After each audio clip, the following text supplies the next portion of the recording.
you will, we'll go ahead and get started with the blessings of Mayor Wright and Chairman White. We'll call this meeting to order and conduct roll call. We start with the city, then we'll go with county and Ben Harbor.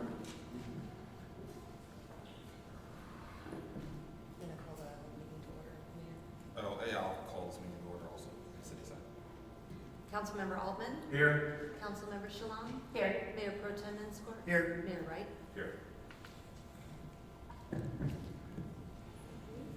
Supervisor Howard. Here. Supervisor Starkey. Here. Supervisor Wilson. Here. Supervisor Borges. Here. Chair Short. Here. Harbor, can you call the meeting to order? Call the meeting of City Harbor District to order. Commissioner Stone. Here. Commissioner Weber. Here. Commissioner White. Here. And we'll take note that Commissioner Adams and President Shepherd are absent, correct? Correct. Thank you.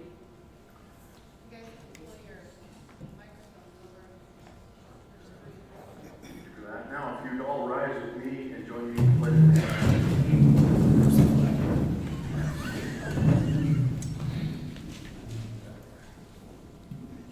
I pledge allegiance to the flag of the United States of America and to the republic for which it stands, one nation, under God, indivisible, with liberty and justice for all.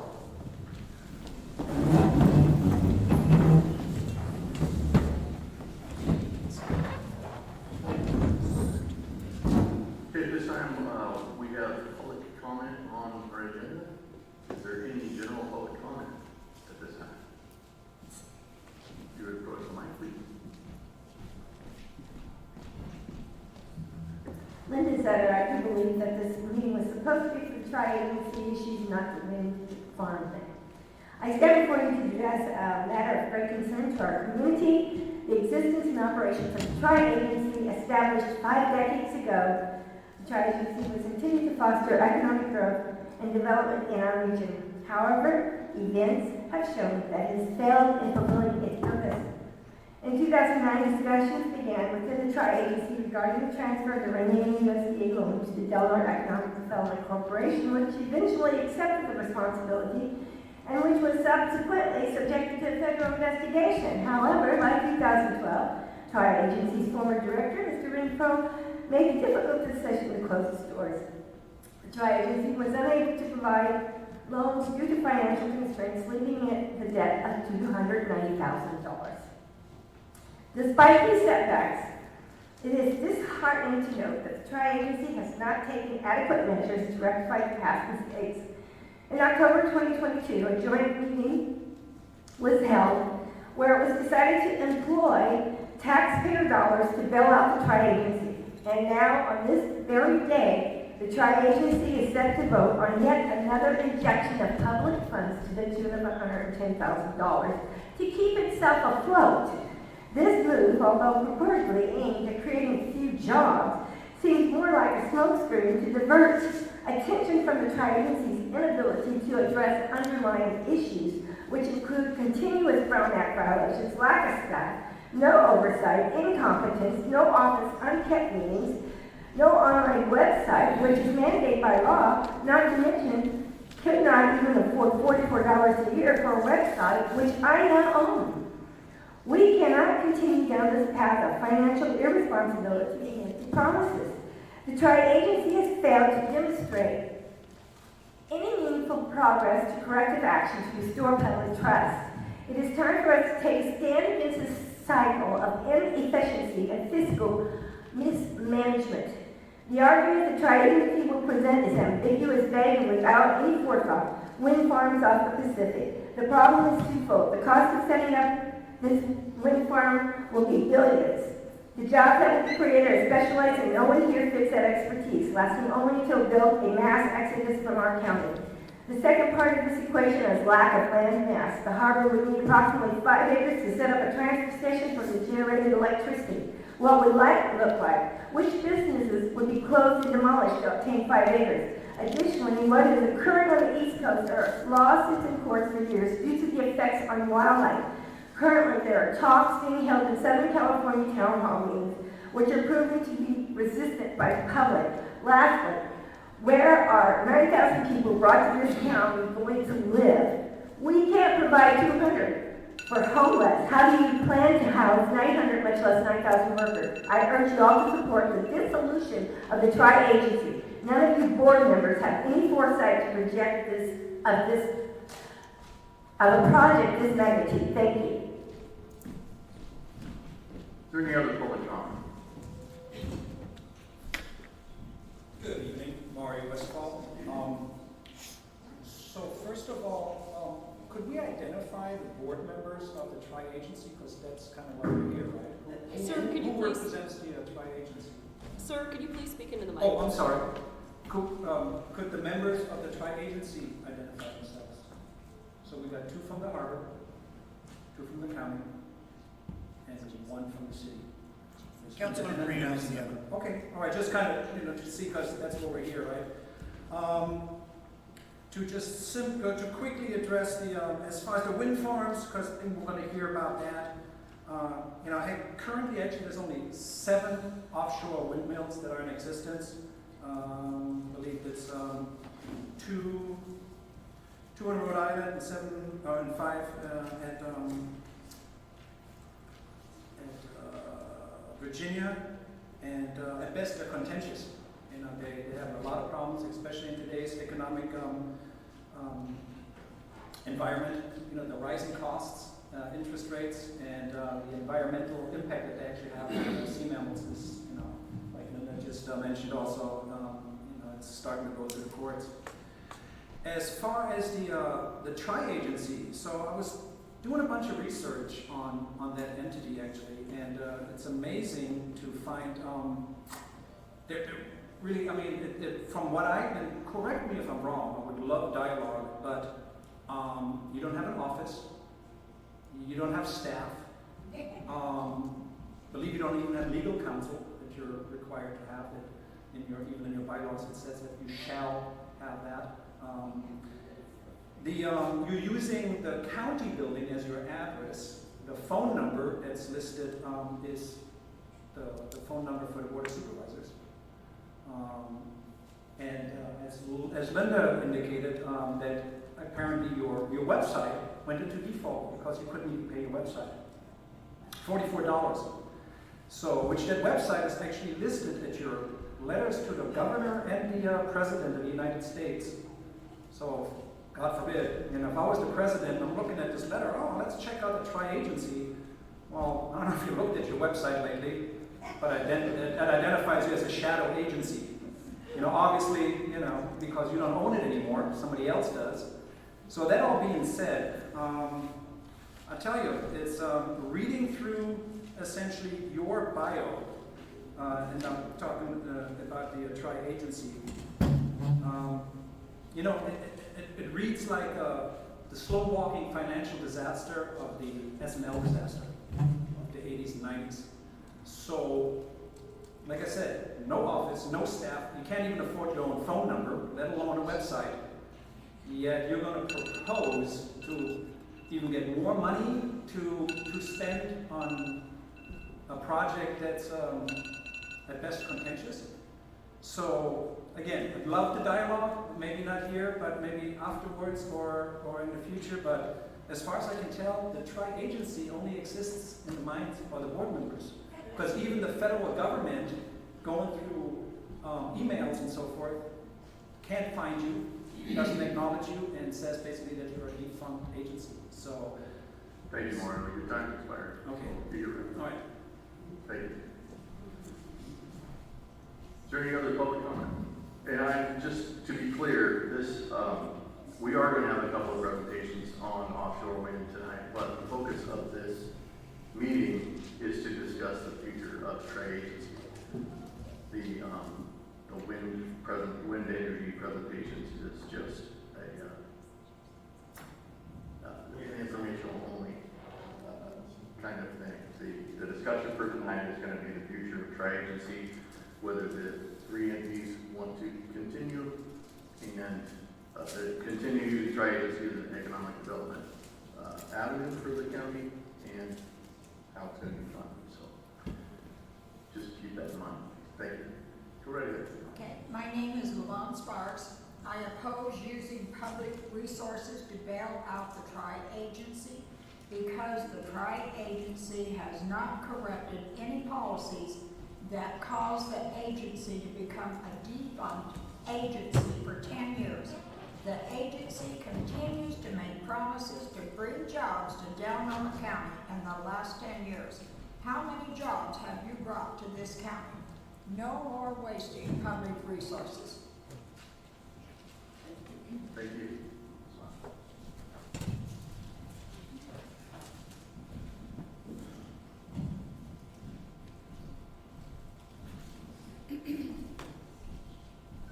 My name is Sam Straight. I live in this county for 50 years almost now, and I've heard various government entities, the Harbor District, the county, the city, all promise us just a laundry list of economic prosperity that they're going to bring us, and I haven't seen one promise kept in the entire time that I've lived here. The tri-agency is a joke and has been for a number of years. I fail to understand how, what is it, you have 11 people up here that are supposed to be our leaders, and you're proposing the tri-agency as some vehicle for economic development, and wind farms is one of the proposals. I hope you have a plan B, because your plan A is not viable. Thank you. Thank you. Is there any other public comment?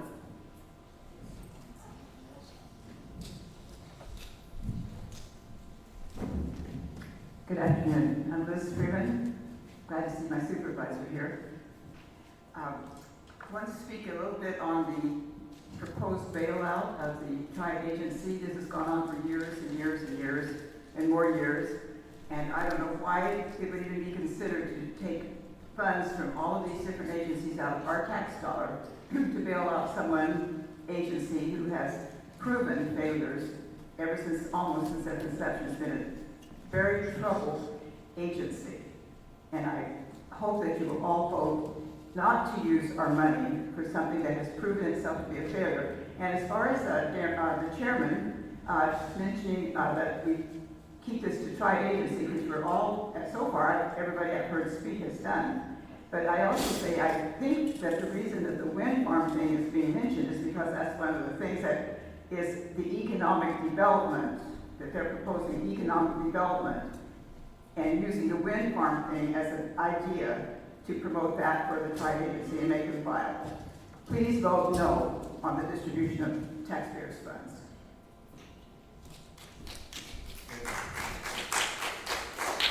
Any other public comment?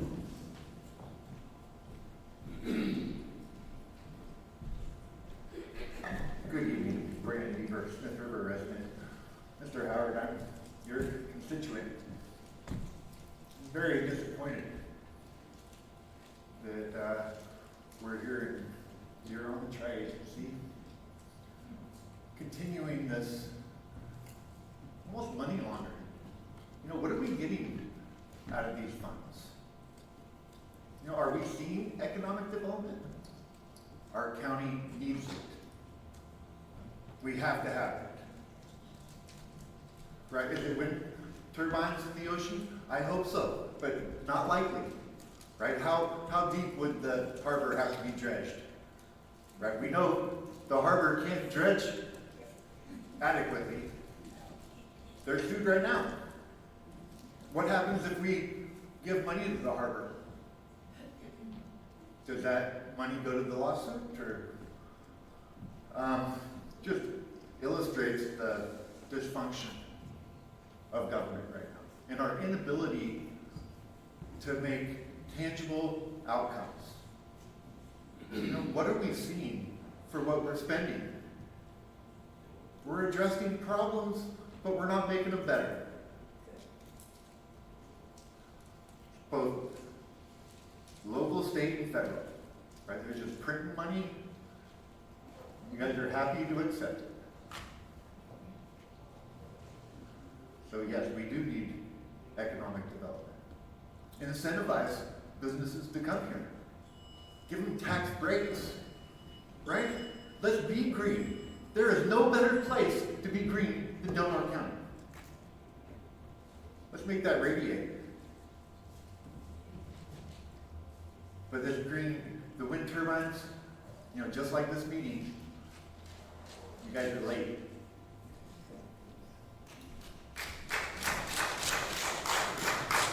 Thank you. Is there any other public comment?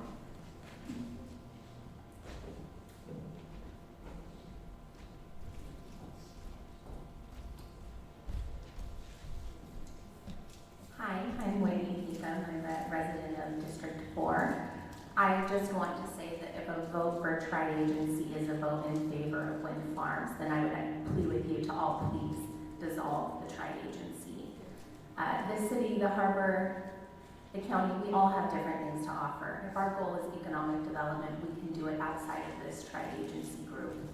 And I would just ask that each of you speak with your constituents, see what it is they wish to see happen within their districts, and formulate a plan for economic development based off that. And I bet you the majority of them are not in favor of these wind farms. So if that's the direction the tri-agency is going, if that's our big pitch to keep this tri-agency together, then I would just ask that you cease and desist and that the tri-agency be no more.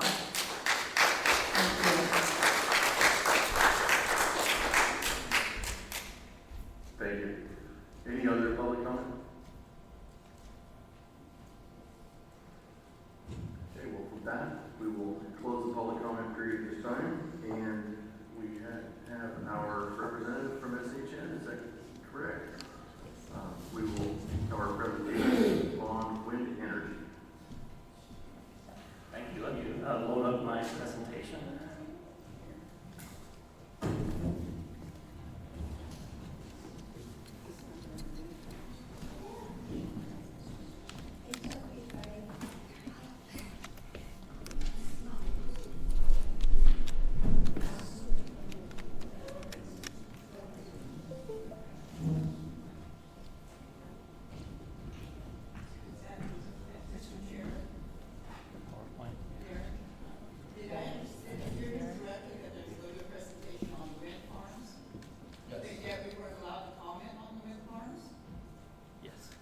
I didn't say you couldn't comment. I said our focus for this meeting tonight was to discuss the future of the tri-agency. Why are you wanting to conflict our agency issue?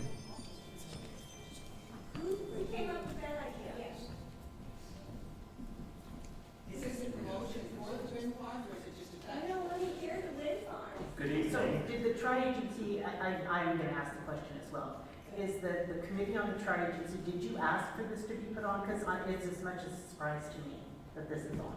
So can one of the members of the tri-agency explain why this is on? Yes, we thought it was appropriate to put a project like this forward as a possibility, not as a given that tri-agency could take on, because the tri-agency could be simply an agency that helps economic development, for instance, for the city alone, or for the Could I have a green? Could you let him do the best he can as you explaining without disruption, please? Thank you. And the city alone, the county alone, or the harbor alone. And we thought that the possibility of offshore wind, whether it is accepted as a tri-agency as a project or not, would be a project that would encompass the whole community. And that's why this presentation was there, as a simply a possibility. So that's why it was on the agenda. Thank you. And I just asked, will there be public comment after these presentations so that the public has an opportunity to weigh in on these presentations? Would seem appropriate. Well, I mean, the public always gets an opportunity for public comment on every item on the agenda, so I would say the answer is yes. Great, thank you. So that, does that answer your question for now? That you will get a chance for public comment when presentation is over? We didn't want to listen to a presentation. Okay. We came here for our agency. The agenda was posted, these items were on the agenda, and to go back to Wes's point, and the agenda, Not everybody. well, and I apologize if you didn't get the agenda. The agenda was properly agendized. Here's a rationale, and while some of you already have an opinion, and maybe a strong opinion about what you believe, and I respect that, but from the standpoint of the general public, it makes sense to me to say if we have a joint meeting of the representatives who have to make this kind of decision, to have two independent parties provide two factual presentations about what's happening with offshore power in the state of California, and for the public and your elected officials to all listen to those presentations together, to try to, please don't interrupt. When it's your time, we will listen to you. But when we're speaking, I simply ask that you'll be respectful and not talk among yourselves and let us communicate. So that the community, your electeds, all hear factual information, so that we're not just talking about what your talking point is or my talking point, but that we bring independent people to give us factual information so that we can at least know what we're talking about. That's why it was placed on the agenda. If you've already made up your mind and you don't want to listen, then just be respectful for those who may. I don't think that that's asking too much. That seems like common courtesy to be able to simply allow people who want to hear without being disruptive. And these are independent. These don't represent the tri-agency. There's not an action item regarding when offshore wind.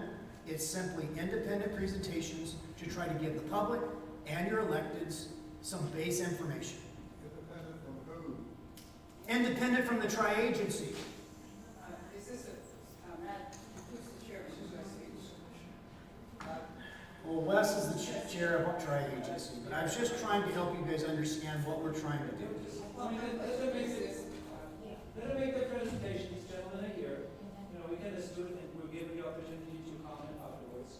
It was on the agenda along with the. I was addressing to Blake. Yes, Liz. What, is this a pro offshore wind? No, it's just, Factual. yes, it's just factual. Factual Yes. by someone, okay? This is not a sales pitch. Well. It's a presentation, so I'm sure they will know where we are. Today about the tri-agency. I understand what you're saying. This is serious business. I agree. That's why I think it's important that we all hear the same information. Okay, well, let them do the Yes, thank presentation. you. Appreciate your consideration there. Mr. Brown, would you go ahead with your presentation for us? Thank you very much. And my name is Bob Brown, I'm SHN. And as Councilmember Inscore mentioned, that it should be an objective presentation, so it's based on facts. I was scheduled yesterday to speak to the City Council, and then it was decided that well, maybe it'd be a better benefit for the public and for elected officials to hear some of the facts around offshore. So my involvement in this, I'm the principal planner for SHN. I'm currently involved in the Humboldt Bay Port development. They're talking about offshore wind assembly as part of that, and I'll get that into the presentation. But I do want to begin with what is actually occurring, what has occurred so far regarding offshore wind. A couple of disclaimers. Some of this presentation is from Rob Coleman, from the project director from Humboldt Bay Harbor District. Also, this does not represent the viewpoints of the Harbor District. And again, there were some slides that were taken off the internet, and I just want to make it clear this is for educational purposes only. So I wanted to go over a couple things, why and when, regarding offshore wind, the difference between offshore wind operations and what the port projects are associated with manufacturing, some of the logistics regarding manufacturing and assembling of offshore wind components, and then a little bit about Humboldt Bay Port and what is happening there. Again, this should be an objective summary. Apologize ahead of time if it sounds like I might be leaning one way or another. There's a whole range of emotions with offshore wind, from everything from like the NASA scientists that were designated to land people on the moon back in the late 1960s, all the way to Orson Welles of War of the Worlds, where we thought the aliens were invading and people were reacting to that. So people have a whole range of emotions about this. And I just wanted to go over a little bit about what's happening so far so that you have an idea. So President Biden has made this one of his climate goals. He wants to see offshore wind in the United States up to 30 gigawatts. I'll explain what that is by 2030. So basically that's 7 years away. It would be enough to power 10 million homes, create a number of jobs, is what he says, and an investment into our community. What does 30 gigawatts look like? It would be, again, powering 15 million homes, 200 to 500,000 homes per gigawatt. And again, I'll talk about a little bit more about what that all actually means. 30 gigawatts is also 60 average coal-fired power plants, and this has been a plan of the president to replace some of our energy sources in this country. And here is the current makeup of California power. And you can see right next to the red star that we have 0 wind energy offshore. At this point, it was in 2020 projected that we'd have 0 in 2030, and we'd have 10 gigawatts in 2045. So a third of the nation's goal by then. So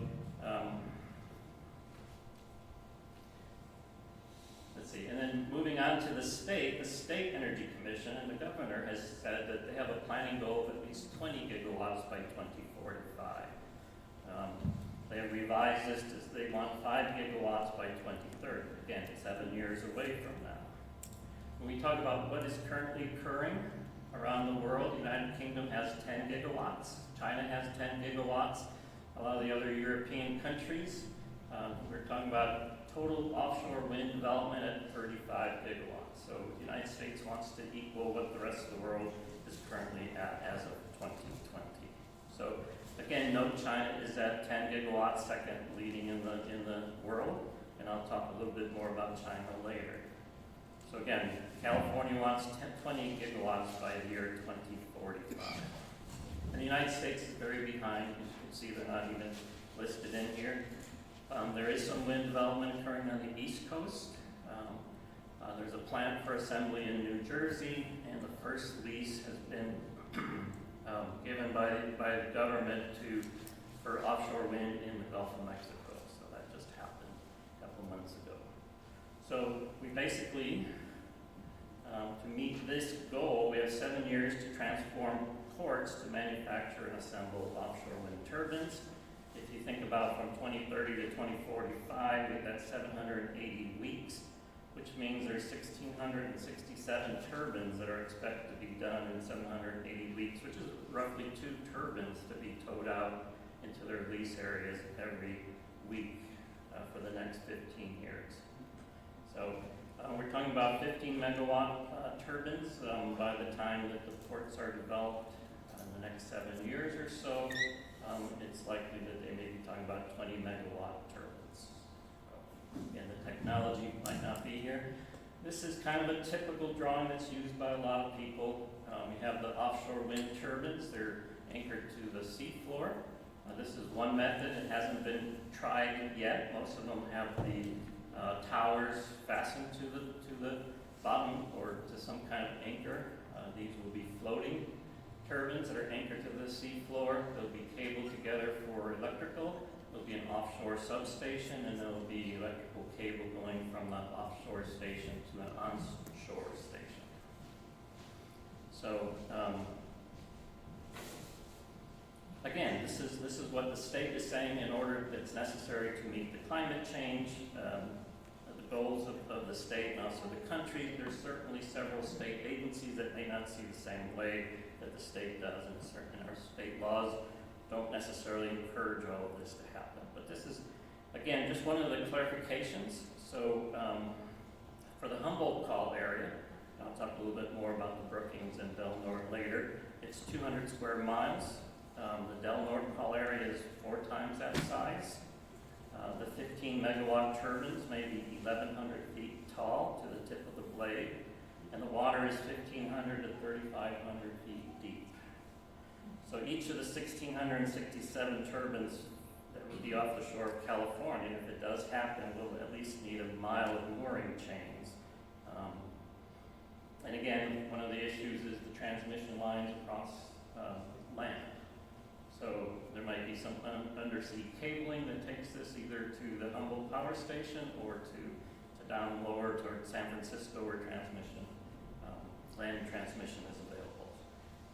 PG&E has told Humboldt that it would be a 10-year process to come on to upgrade the transmission lines for this to be distributed across the country. So I talked a lot about the megawatts. You can kind of see the background is the Golden Gate Bridge. The San Francisco ports a long time ago were not able to be involved in offshore wind assembly. You kind of see this probably, I think, 5 megawatts wouldn't even get through the Golden Gate Bridge. 12 megawatts is what is currently being constructed in Europe and the East Coast. They're hoping for 15 megawatts, and that's currently being looked at. Numbers like 17 megawatts being considered, and 25 megawatts may be possible in 10 years or so. You can also see where the Eiffel Tower is. So if we're talking about 15 megawatt towers, we're talking about the blade tip to be as tall as the Eiffel Tower. And if we're talking about 20 to 25 megawatts, then it's exceeding some of the tallest buildings in the world. So just to kind of give you an idea of what we're talking about. And like I said, you could either be behind this industry and be really excited, like how are we ever going to do something like that? Or it could be like the aliens landing, you know, and like what are we going to do now sort of thing. This is the United States, this is the state of California that's moving ahead with this. So again, looking at these wind turbines, they're as tall as the tip of the building. Blades are as tall as the tallest building in San Francisco or Los Angeles. Familiar with those. So, and some of the things, note also the foundation, the floating foundation, 425 feet across. So going on to the what? The difference between offshore wind and the port. So far I've talked about the offshore wind component. Now we're going to talk a little bit about the ports. So just a little bit about what's going on here. You know, this is a typical port. I believe this is in Europe somewhere. And what Humboldt is focused is, first is on the heavy lift port development. And then it would be on the import of materials, like the blades, the tower material, the nacelles, and then the assembly of those wind turbines, and then towing those assemblies out to the call areas. So again, there's a whole separation between what's happening out in the ocean with the offshore wind and what might be happening to the ports. So with Humboldt Bay Port, if it's going to be assembling these wind turbines, they could go anywhere in California. So I'll show a slide about what's involved in a 450-mile radius where these things can be towed out. So the port development in Humboldt is being funded with state and federal money for the assembly of these offshore wind turbines that could be going anywhere. But the port itself will also be available for multiple uses when this industry finishes or whatever happens to it. So again, here's the Humboldt Bay entrance. The point here is that, again, these assembled things can go north, south, or west. Okay, so again, Humboldt Bay, showing the Humboldt Bay lease area in the red arrow. The Morro Bay lease, these are both that have already been leased, and there are 5 offshore wind developers who have won the leases. Brookings and Coos Bay are supposed to be next in line. And we'll talk a little bit more about Del Norte and Mendocino later, but you can kind of see where Humboldt is centrally located in this location. These are the currently identified areas, both by the federal government, on where some of these might occur. So again, 1,000 megawatts is a gigawatt. So in Humboldt, it's supposed to be 1.6 gigawatts. Morro Bay, 3,000. Coos Bay and Brookings, 4,000, or 4 gigawatts each. Del Norte, 6.6 gigawatts. And you kind of see the area in square miles. So that gets us to the 30 gigawatts. So this is what is currently planned by the federal government. And the reason it's distributed this way, this is a wind quality map. And the green is really the low wind areas and the red are the high wind areas. So you can kind of see Humboldt is in the middle of this reddish area. Oregon starts to fade out, but Brookings is in the red area. The white square is Del Norte County, or Del Norte lease area, and then Mendocino lease area. Just to kind of give you an idea why the focus is on the north coast here.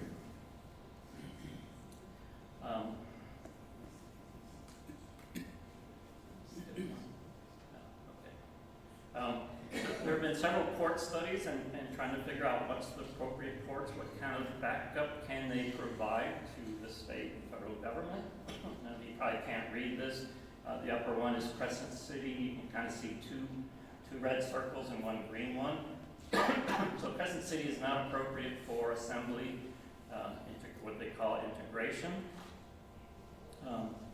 And they're not adequate they didn't have the area for manufacturing, but Crescent City could play a role in operations and maintenance. So ferrying people and parts out to these sorts of things. So Humboldt has 3 green circles, and most of the other ports in California, and even on the Pacific coast of Seattle, are not adequate ports for the assembly, mostly because of the bridge structures that are often at the entrance of ports. So there have been 3 large studies that have been looking at adequacy of ports. Just to let you know, there's that information available. So what about manufacturing? What are these things going to look like, and how is it going to happen? So this is a view of Humboldt Bay, the entrance. Where they're proposing to assemble these are where the smokestacks, where the pulp mills used to be. So you kind of see the smokestacks there. That is the general location. And you can also see that there's shoaling of sand at the entrance here. So maintenance dredging will be something that will be an issue regarding this. So a little terminology. So we have the blades, the nacelle, which is actually the turbine that sits up there that spins, and then the tower. And one of the things why they're in yellow is that those items can be, if they're not manufactured in California or nearby, can come over from Asia. You know, I mentioned China that is already in the offshore wind industry, so a lot of these parts could be imported from China if there is no local manufacturing of these items. The other items in red, the floaters at the bottom, are more likely to be manufactured locally at Humboldt Bay or others. The heavy crane, and then again the multi-use terminal or wharf, more local sorts of things. So again, looking at some of the numbers, 1,600 floaters, 1,600 turbines, 5,000 blades, 1 million feet of tower, and you can kind of see in the photographs the rolled steel, how they're being welded together and can be shipped in sections.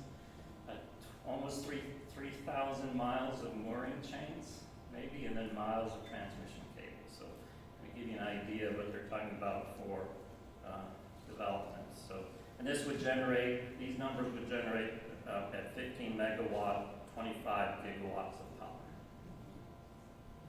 And again, just a picture of what the chains may look like. So we're talking about large chains.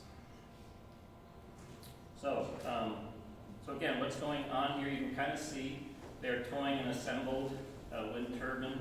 Again, I think these are 12 megawatts in size. It's going to be towed out to whatever area area they're gonna put to deposit it.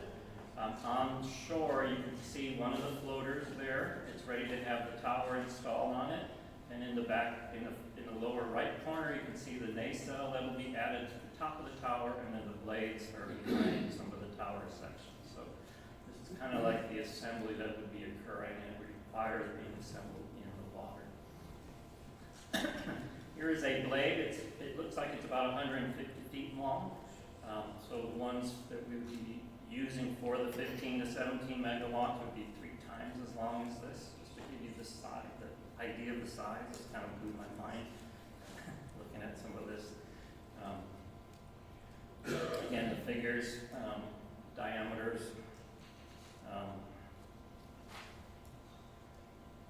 So at 1,000 foot diameter, how large is this diameter?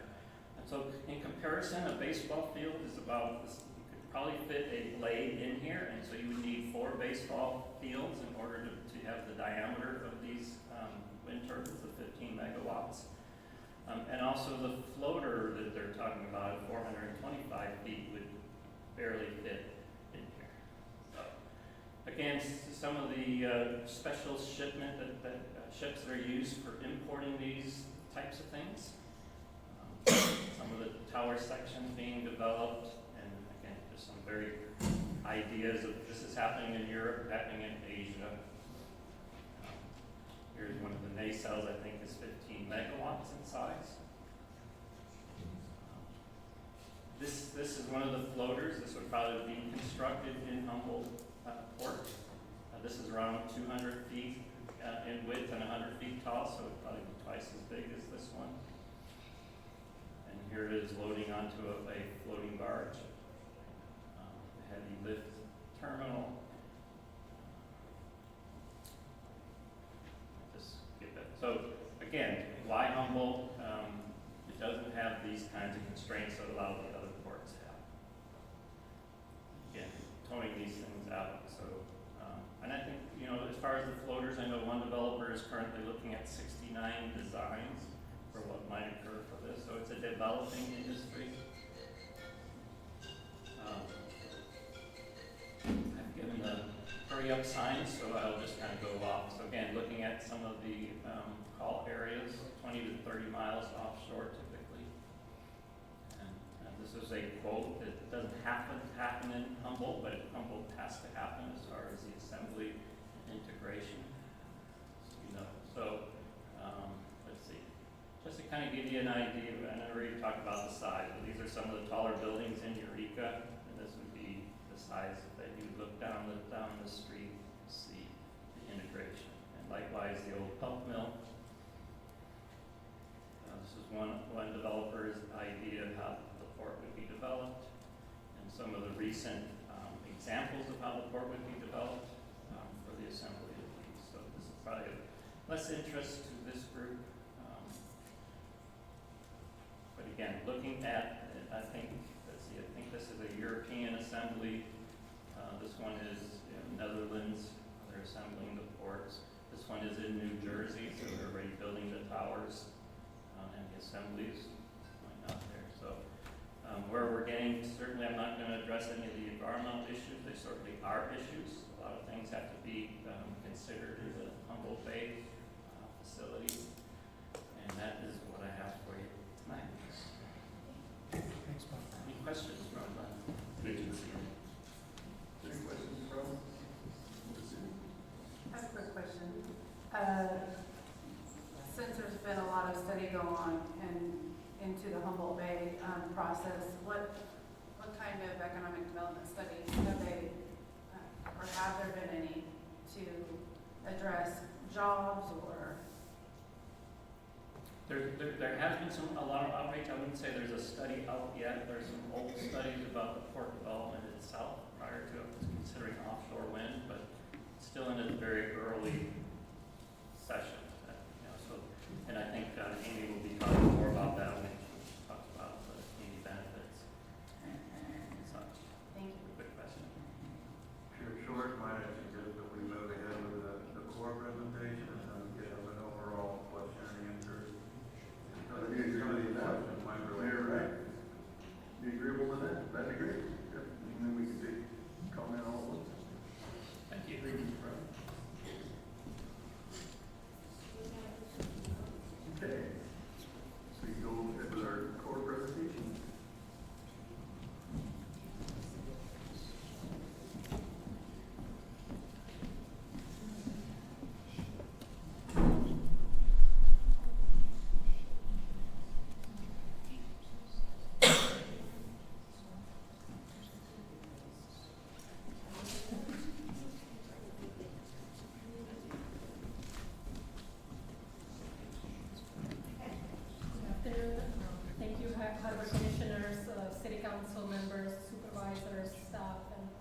residents for this opportunity to be here with all of you today. Apologies. My name is Katarina Oskarsson, and I'm the director of the Redwood Region Climate and Community Resilience Hub, or CORE Hub for short, which is an initiative of Humboldt Area Foundation and Wild Rivers Community Foundation. I'm joined by Amy Chester, who is Director of Policy and Advocacy and Civic Leadership with CORE Hub and Humboldt Area Foundation. And we are here, and Angel Martinez, who's also working with CORE Hub and the Humboldt Area Foundation and the Wild Rivers Community Foundation.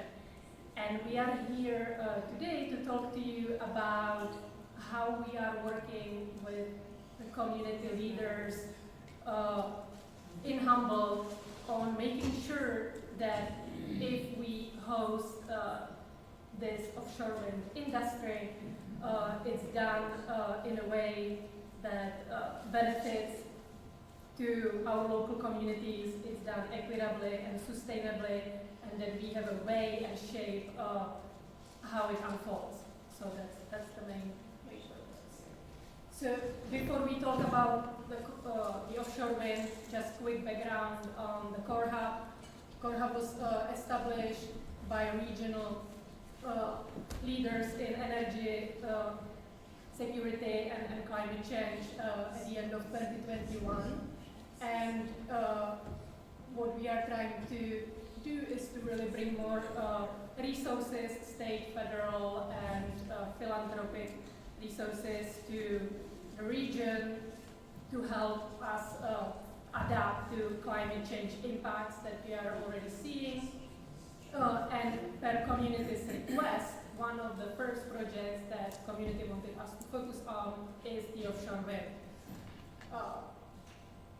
So the way we work on the offshore wind is through sort of, and other climate resilience issues is through a lot of different networks. So we have Tribal Climate Resilience Network, where we work directly with tribal nations in Humboldt and Del Norte on their climate priorities, also outside of offshore wind.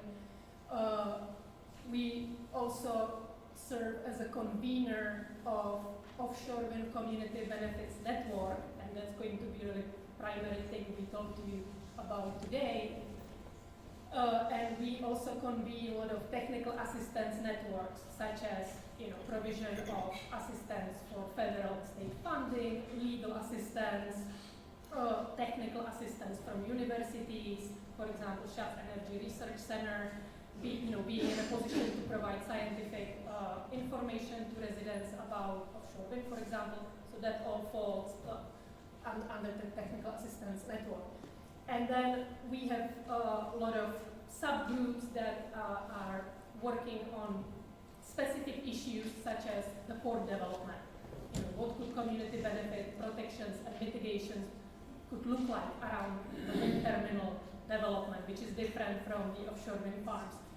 And of course, other subgroups as necessary.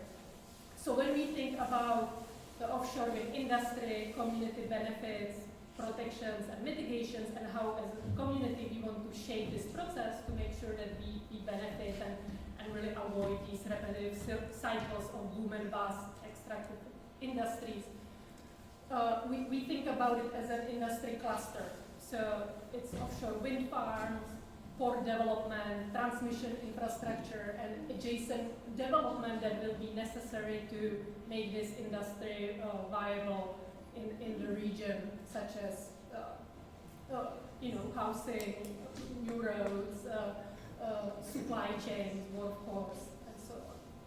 And I'm going to skip this slide because Bob already covered it, so you know it's coming to the call areas will likely be announced within the next 6 months in the Southern Oregon and here and Mendocino.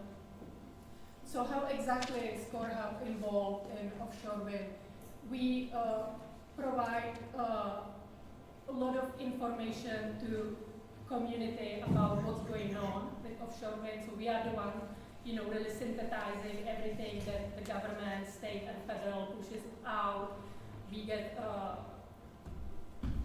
advice from national think tanks and experts about what's going on, where this whole industry is moving, so that we can really provide digestible information to the community. We also work with the community to really understand what they want to see happen with offshore wind and what they want to avoid. So really set a vision for how this industry happens in the region. It involves a lot of coordination with, of course, our local, state, federal officials, tribal nations, frontline communities, for example, the ones surrounding directly the port that will, of course, experience most impact. And our focus is really on bringing resources to low-income communities and communities of colors, and a lot of residents and organizations that are usually not at the table when these big decisions are being made. So we want to make sure that they are at the table this time. Policy advocacy is a big piece of what we do, because many of these rules around how offshore wind is done are being developed as we speak, and so we try to affect those rules. For example, we've been successful in increasing revenue sharing credits. So basically revenue sharing between the federal government and money that goes directly to the communities through community benefit agreements. So through advocacy, you can really change a lot of things if you get involved as a community. As I said, we provide funding for community to participate, and we are this convener of Community Benefits Network, which is a coalition of over, at this point, 40 entities, the governments, non-profit organizations, environmental organizations, labor, fisheries, really wide breadth of community interests coming together and really defining what they would like to see happen and how we can benefit from this. And Amy is going to talk to you about this Community Benefit Network to some greater details and the priorities that are coming up from Humboldt to give you an idea of what we are talking about. Hi, good evening, everybody. I'm Amy Jester. Hello there. It's good to see all of you. And our contact information will be included at the end here, and I'll also we'll stick around until the end of the meeting. So if any of you guys want to talk afterward, we're happy to do that or set up a follow-up time. Really pleased to be here, and thank you for the opportunity. So one of my key roles with the foundation is really working with the Core Hub in facilitating this community benefits network. The process to get the network started began a little over a year ago when we knew that the call areas for Humboldt County were going to be announced, and the time to really work with leaders from the community, from a pretty diverse spectrum of leaders from across the community, recognizing how important it would be for folks to come together and really identify what questions we had, what concerns we had, what information was needed, and also what people were excited about, and then kind of take all of that and really look at what some opportunities might be, as Katarina said in her opening, what those opportunities might be to shape how offshore wind happens, if it happens in our communities. So we did a bunch of interviews and conversations, worked with other organizations as well that are part of our network to engage their constituents, to ask some of those questions, and that was super important to understanding from the resident level or community leaders that aren't typically part of these processes, what was on their minds when it came to offshore wind. So a bunch of high-level needs and specific benefits came out of those meetings and interviews. Of course, workforce development and career pathways rose as something that folks were interested in. community and industrial infrastructure. I know someone at the start of this meeting talked about impacts to housing with large-scale development. That's definitely something that's on the minds of people in Humboldt County as well. So the question is like, what do we do with that as a community? Because that's definitely a multi-agency and multi-community issue. And then there's other infrastructure issues as well. Funding was a really big one. You know, how might we ensure that we have enough resources in our communities to actually shape what it is that happens? If offshore wind moves forward, to really ensure that we have a deep level of investment by the state and federal government in our infrastructure. Tribal benefits was another really big one that came up for both tribal leaders and tribal members, as well as for non-tribal leaders and members. Transformative initiatives, so really looking at how do we think creatively about what it is that we do together as a community to meet this opportunity and the challenges that are associated with it. And then being part of the process, folks just really wanted to ensure that there was space and time to understand, to learn, to engage, and to lead in what it is that happens. So we heard a number of things about what leaders and community residents' desired roles were. They included things like, you know, being part of a group that is able to provide some level of influence. So really looking at, you know, using their networks and relationships to help create opportunities to influence for our communities and for our network. Some people were really interested in being part of a network and whatever may come as a result of that. Others expressed a lot of interest in advocacy and policy work. Some just wanted to be thought partners. So hey, give us a call when, you know, a certain situation comes up, and we'd love to like help you think about how to deal with that thing, whether it's a challenge or an opportunity or both. Sharing information. People may not have wanted to be like a part of a network and come together and meet every week, but they wanted to ensure that their communities, their constituents, actually had information about what it was that was happening here so that they could participate and process accordingly. And then other folks were interested in helping to convene people that they're in relationship with. As you can imagine, and as I've heard a little bit of here today, there are also a number of challenges and concerns that were identified, including organizational capacity to participate and lead. You know, many of our institutions are already pretty strapped for capacity to really dig deep into imagining what it may take to create a whole new industry, which may be the largest thing that's happened in Humboldt County in multiple generations. So that takes a lot of staff power to do a good job with that. So that came up. Also data gaps on potential impacts. There's a lot of people that are really hard at work to better understand what the impacts are. You know, somebody asked earlier about the economic study that the state has done. Humboldt County's Economic Development Department did also get some additional resources to do an infrastructure study as well as a specific workforce study for our communities. The states were very kind of high level.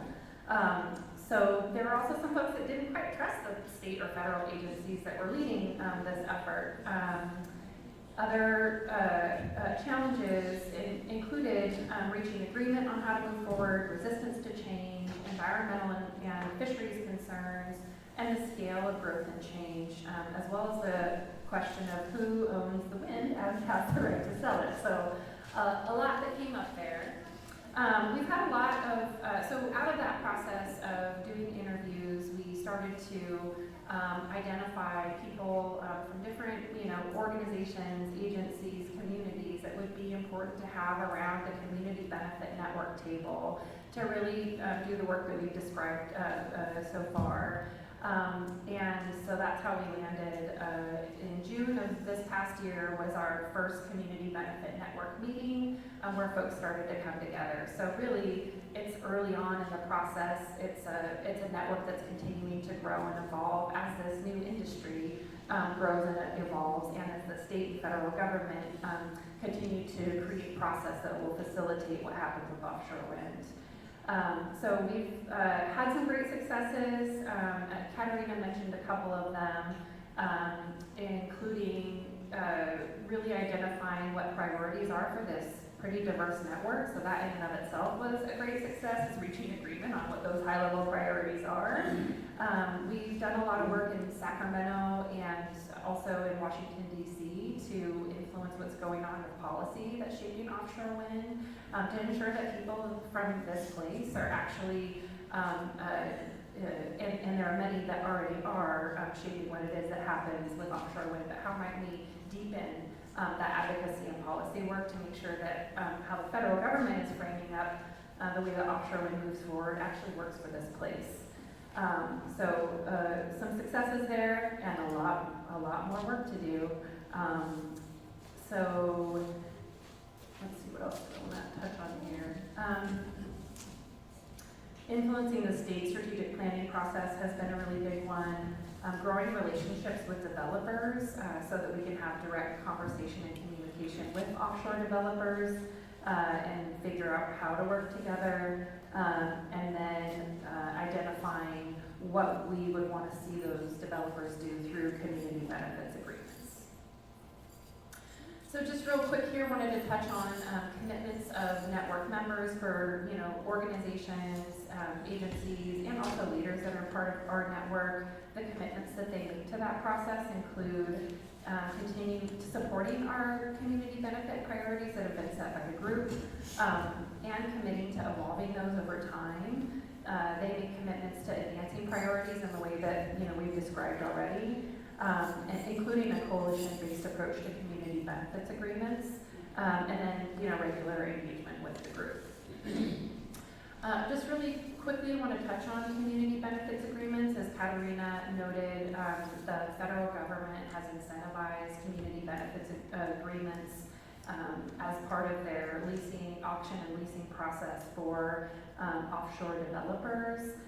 Community benefit agreement is basically a legally binding agreement between developers and some subset of community interests that reach agreement about the developer's level of investment in and operational commitments to the community and their project. And then in exchange, the community supports the project. So what makes a community benefit agreement, I should say just a little bit more about the federal government's approach here. They basically, for developers that are committed to entering into community benefits agreements with, some subset of organizations or agencies from community, the federal government offered basically like a discount on the winning bidders' auction bid, so that the developers don't have to pay as much of the money for their winning auction bid upfront. Instead, there's a chunk of money that's reserved for communities, and that there's a couple different structures to do that. That largely happens through community benefits agreements. So what makes them successful is a diverse, well-rounded coalition, clear, measurable outcomes, and then the really important part of CBAs are that they're all codified in a very strong, legally binding and enforceable agreement. And that's something that we've been getting some expert help. Some attorneys are helping us to figure out what that process and structure should look like, and a couple of organizations that have a lot of experience with community benefits are working with us to figure out a path forward with that. So I'll just go over really quick some of the priorities that our group has identified. And when we're thinking about community benefit priorities, there are a number of different ways that we move those forward through community benefits agreements, through the policy work that we do, and through other mechanisms is how we move those forward. So I know we're running out of time here. So some of the highlights, they're basically those initial issues that came about through our interviews that we did. The network has continued to work on those and has basically worked them into a set of priorities that we're using to talk with policymakers and developers. A little bit on what we're learning. So a broad regional strategy is really critical. We really need much more significant investments by both the state and the federal government. That's critical. It can't just be up to developers. It's really, we need strong partnership from the state and the feds. This is really a long-term effort and one that for our network, it's going to be important to keep folks engaged for many, many years to come. Community benefits agreements are a really heavy lift. There's a lot of work that goes into them and a lot of like expert resources that we've had to call upon from outside the area to support us in the process. As you can, guess, advocacy and policy strategy are really necessary, and it's important that we dive really deep on that. And I think a regional approach to advocacy and policy is going to be really important. And I think, our idea would be that includes partnership with, entities in Del Norte, entities in Curry, entities in Mendocino, wherever offshore wind is happening in our greater region. I think it's going to be important for communities to come together to frame up the policy agenda in order to have the power to actually influence the policy agenda. And our communities need a real vision and roadmap to inform how it is that we move forward. So I think there are a lot of opportunities to work together across the region. It's an important time for sharing what it is that we're learning, and really all of the work that we do, or most of the work that we do, is open source. We'd love to share it. If any of you all have questions or want to have a follow-up meeting about any of what you've heard, we'd love to have a conversation with you all. So again, we're going to be here after the meeting, and we'll have business cards on the table if you aren't able to touch base with us. Thank you. Thank you, appreciate that. First, from the board, is there any questions or comments for Amy on her presentation? I have one really quick question. Are you working with the CERF, the Community Economic Resilience Fund, or is that, because this seems to fall right in line with that vision, is that something you're working with? Yeah, so we don't have like a formal process set up yet to determine how what we're doing like feeds into CERF, but California Center for Rural Policy as the lead on CERF is part of that community benefit network, and it's a conversation that Katarina and the team at California Center for Rural Policy are in regular communication about, so that we can move forward in like an aligned and coordinated way. Yeah, good question, thank you.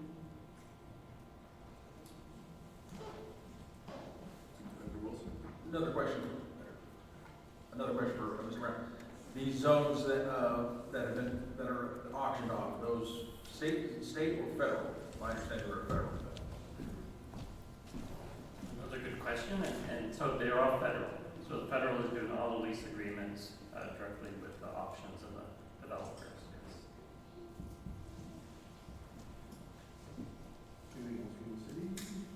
Council? I had a quick question.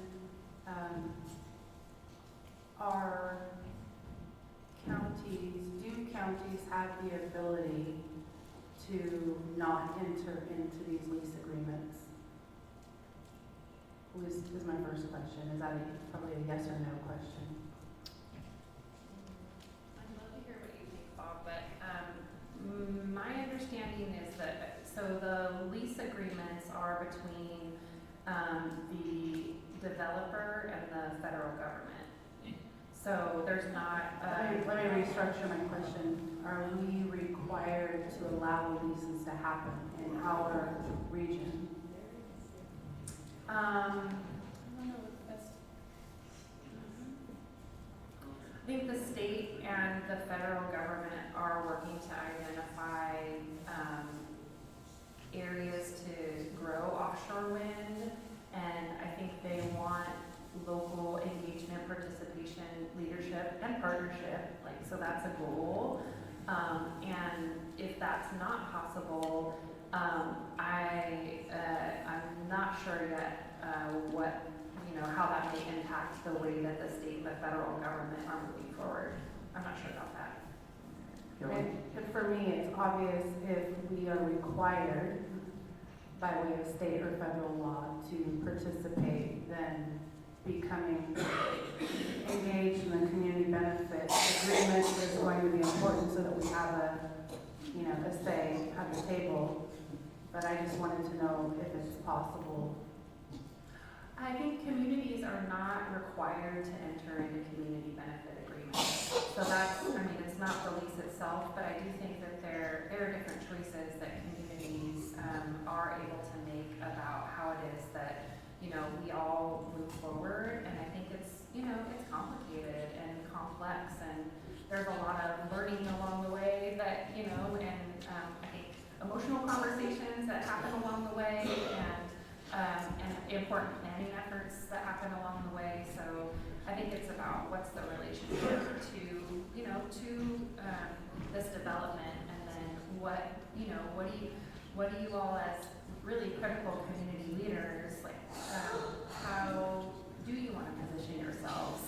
Because I think there are a variety of options, and engagement with, again, like that state policy advocacy place is really important. I know that offshore wind is one of the big areas that, like, the Humboldt lobbyist, for example, spends quite a bit of time on behalf of the Humboldt County, is lobbying around, like, the county's interests as it relates to offshore wind policy in Sacramento.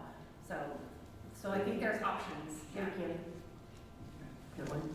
I'd like to add a little bit to that. So for the last several years, there's been an opportunity for the public to address Washington, D.C. on this. And you know how direct contact that is.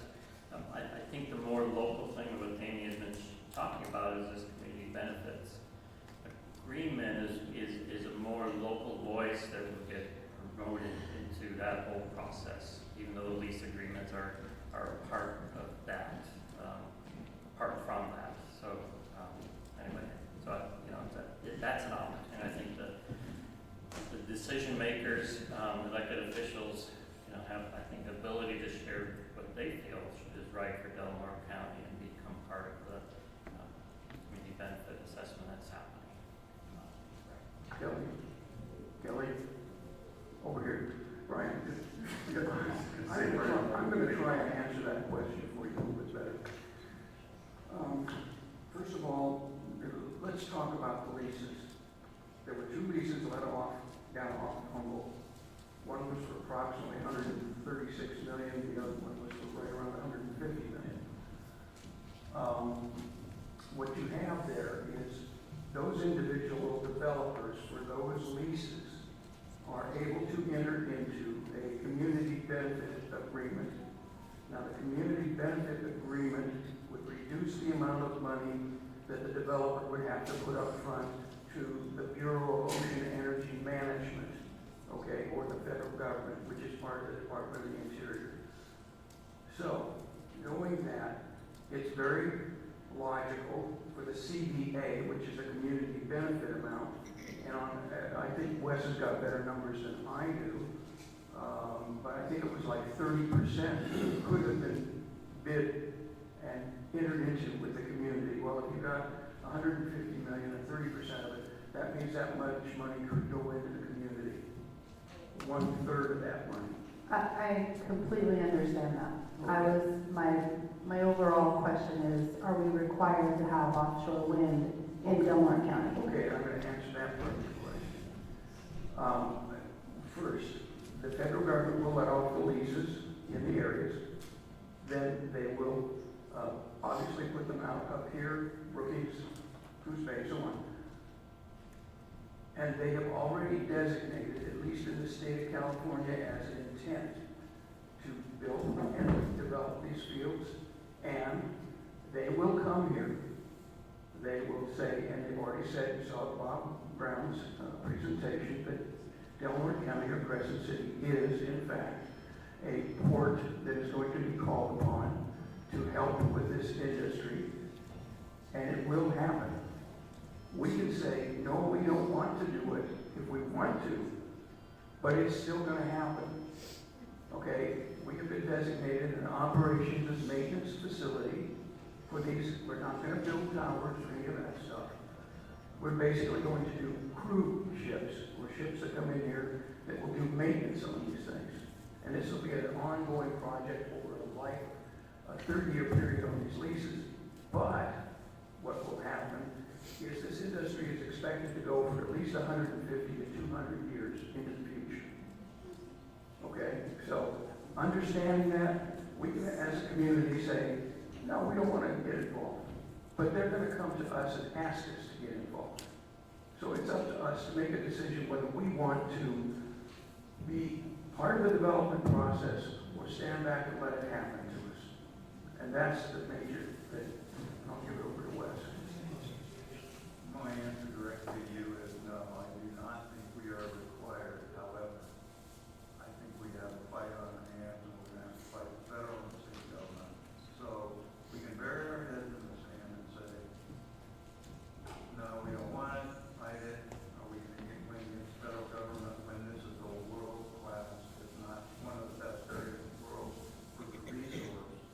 I don't know, but that's a possibility. I think the answer is, the question directly is no. We are not required to tell us we're going to.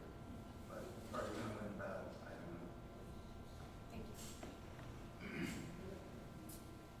Mr. Altman, way down there in the end, wait a minute, I don't know if this question's off topic or not. It's more of a specification question. But don't these large wind turbines hold up to or more than 700 gallons of hydraulic fluid and up to 70 gallons of lubricating oils? And like the land-based wind turbines, are there expected to be accidents where they explode, tear themselves apart?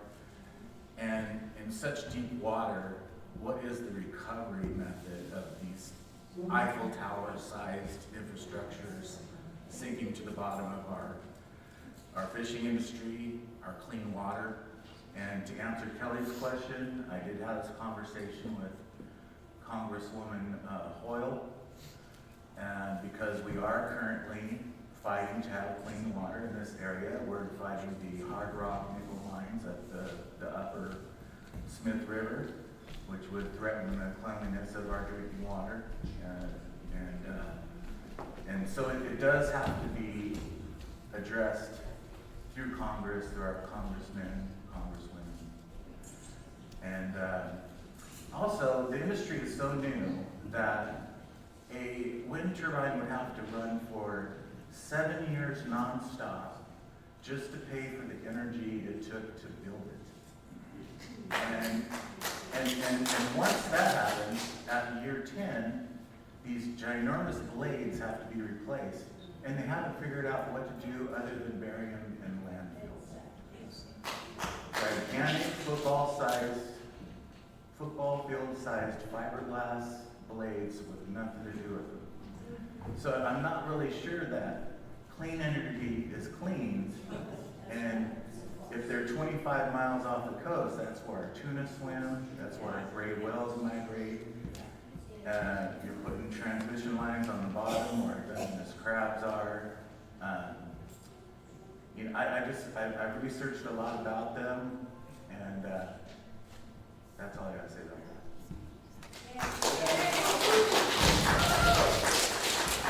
Mr. Altman, may I comment to Mr. Altman here? One of the questions I had when this was first coming about, and I've been following this since 2017, is that I literally wrote to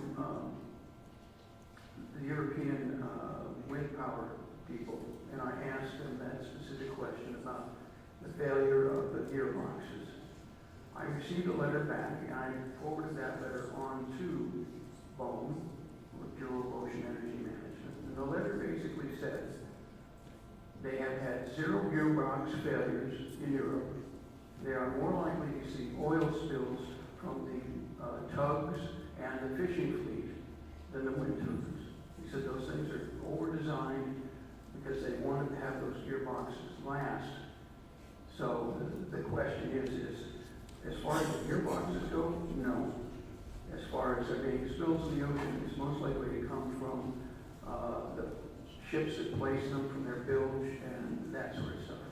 The fishing stuff, it comes to the area underneath a turbine area, and in those restricted areas, because they will restrict the fishing fleets from going into certain areas around these turbines to keep them safe from being disturbed.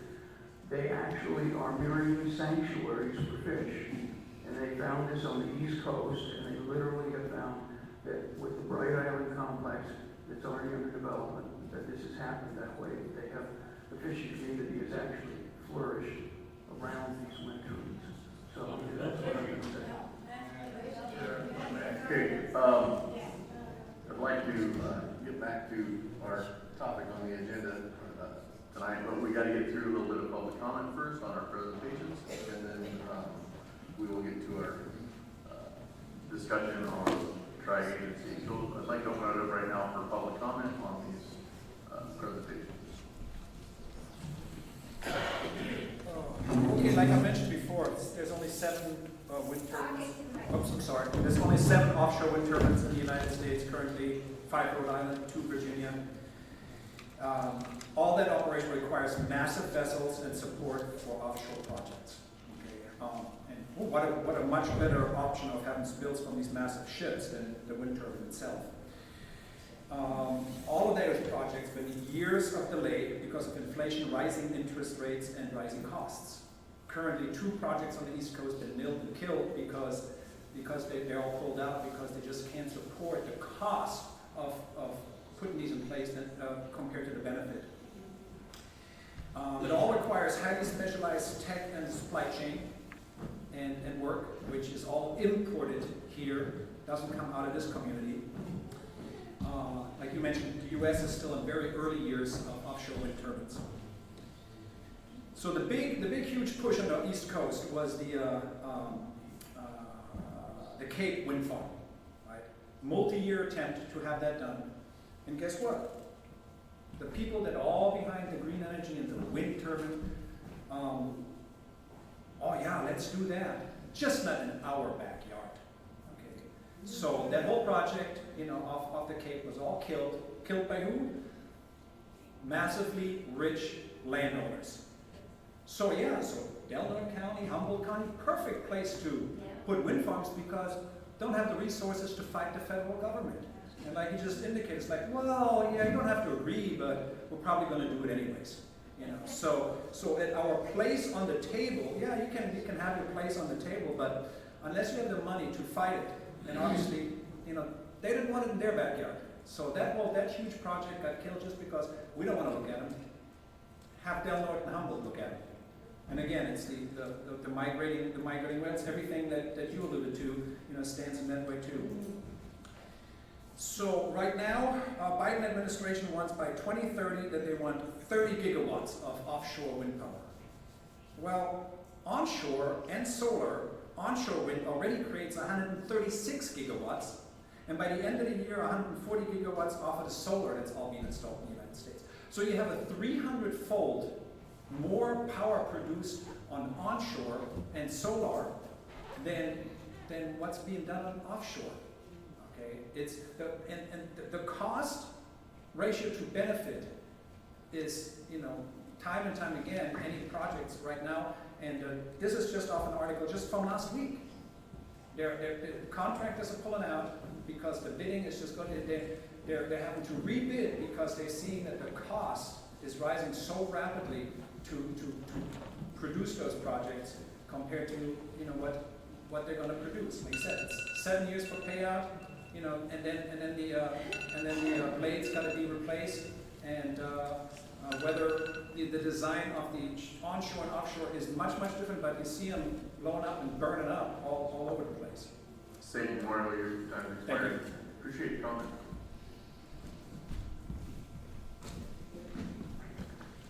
It's been said, if you destroy the ocean, the earth will not survive. Chains, blades, towers, dead fish, mammals, and birds. Oh my. That's what we're looking at doing. At the beginning of Mr. Brown's presentation, he said this was factual, neutral information. However, then he started talking about the president and Gavin Newsom which to me made his presentation biased.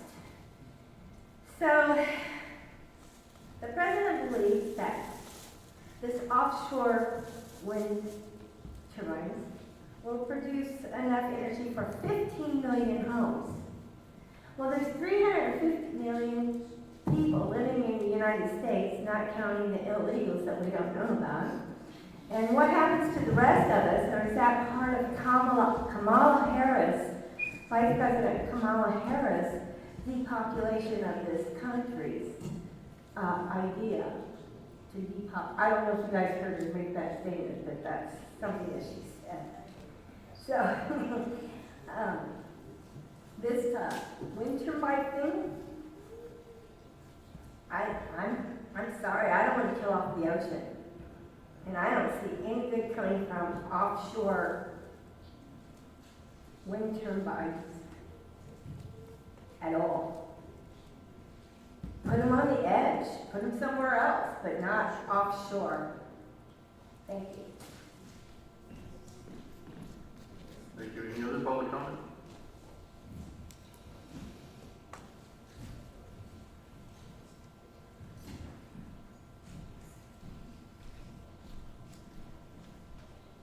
There's a lot to be learned from the current projects that are occurring on the eastern part of the United States and the Atlantic Ocean, which are significantly less costly to develop. And as was mentioned earlier, two of the major contractors that were to build two of those large-scale wind farms have pulled out. One of them, in fact, the Spanish company, is paying a $50 million fine in order to negate the contract.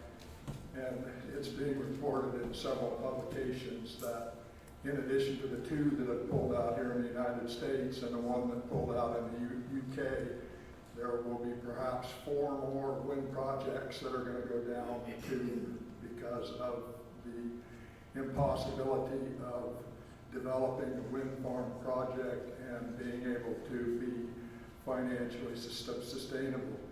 On the Atlantic coast, where the shelf of the ocean goes out for a considerable distance at a fairly shallow depth, makes it possible to site the wind turbines on the ocean floor. On the Pacific coast, where the shelf is much narrower and the depth increases rapidly, the costs are nearly double that of what a typical project would cost in the Atlantic Ocean. I don't see, I heard a lot of ifs from both of the experts that were up here talking about the possibility of this coming to fruition. I don't care how hard the federal government or the state government is willing to push offshore wind power. If it isn't practical from a financial standpoint, it isn't practical unless the federal government and the state government are willing to subsidize those projects in massive amounts, and that means that taxpayers are going to be on the hook for yet another instance of a failed process to try to supplement what we currently have for energy production here in the United States with green energy. It's not cheap and it's not cost effective currently on the East Coast. I don't know why anybody in their right mind would think that it would be cost effective and possible on the West Coast. Thank you.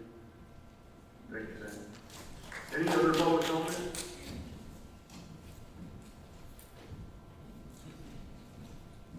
One thing that hasn't been taught or said today really is we will lose anything on that ocean. No commercial fishing, no public fishing, because they're going to outlaw anybody to go out there because of their transmission lines. So keep that in consideration. I know it's a government, and it's a government going to cram it down our throats, but we need to make a stand.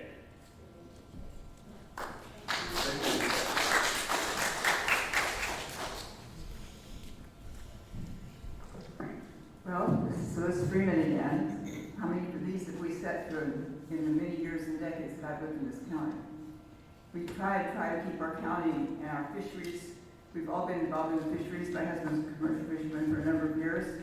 We've known all families and everything with commercial fishing. The thing that I'm asking, all of you sitting here, we came here today to vote on the tri-agency. Now we've heard a sales pitch, and Mr. Brown, we welcome you from Humboldt County, because we're nice and friendly in Del Norte, and we like people. That's our business. Is tourism is a big one. It used to be fisheries and timber. Now it's tourism, and we pray for the tourists to come. Now, we came here today to see the vote and get a vote about whether or not we're going to vote for the funding of the tri-agency, this bailout, another bailout for the tri-agency.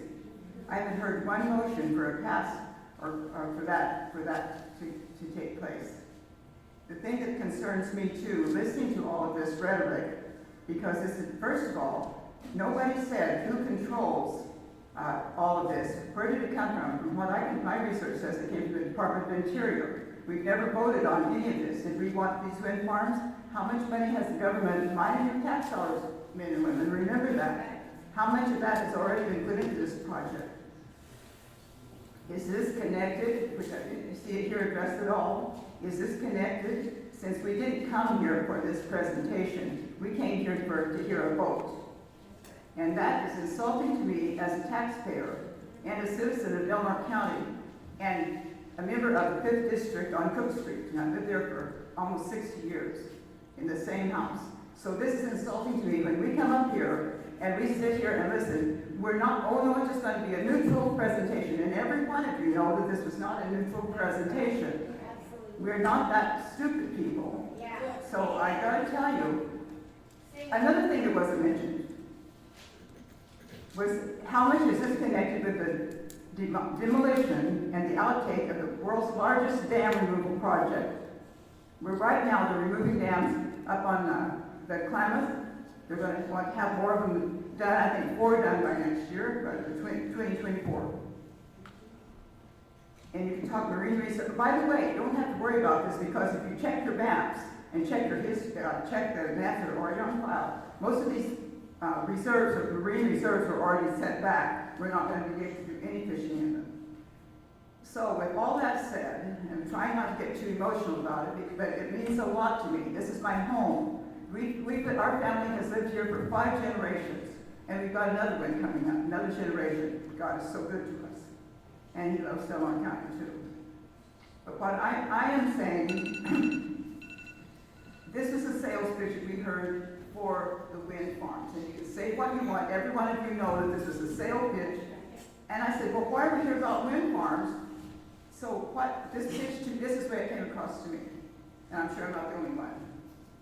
This sales pitch was to show that if we keep the tri-agency in place, that they can help control this, get money in, et cetera, et cetera. That's not what this was about, people. This was not, we've been duped. We came here, we've been insulted with this whole situation. So what I would like to do is see a vote taken now and have you admit that this was a sales pitch for wind farms and for community propaganda and not even information, because this is Liz, here's a nice presentation. expired. Can you wrap it up? Now, wait a minute, Mr. Chairman, may I just say this? None of these folks had any time at all. None of them. You didn't say stop when they gave their presentation, so just let me finish. I have said it multiple times tonight. Yes. Well, if you did, I Also, a certainly timer did. that goes off over here. It doesn't matter. They're not going to listen to us anyway. They vote the way they want to. They don't listen to Well, us. most of these people are my friends, so they love me anyway. But I gotta tell you, what I'm after is an admission that this was a setup deal, so we can hear a pro-wind farm, which they think is gonna bring, how many times in Del Norte County have we heard this? How many times with one project or another? I'm asking for a no vote on the tri-agency bailout. Amen. Amen. Amen. Thank you. Is there any other public comments on the presentation? Can I just ask a question? And I won't take the time to run up there. I want to know where the funding comes from for HUB. Are you funded by a federal grant? No, it's through philanthropy. Philanthropy. Yeah. Private philanthropy, no government money, no grants, no. No.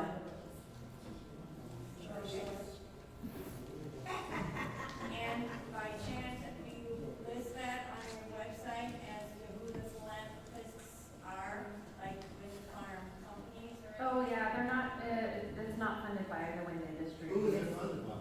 The California Endowment, the Hewlett Foundation. Who's they funded by? James Irvine. Oh, James Irvine Foundation. Can you find all that on your Humboldt Area Foundation website? Okay, good. Thank you. That's it. She's available.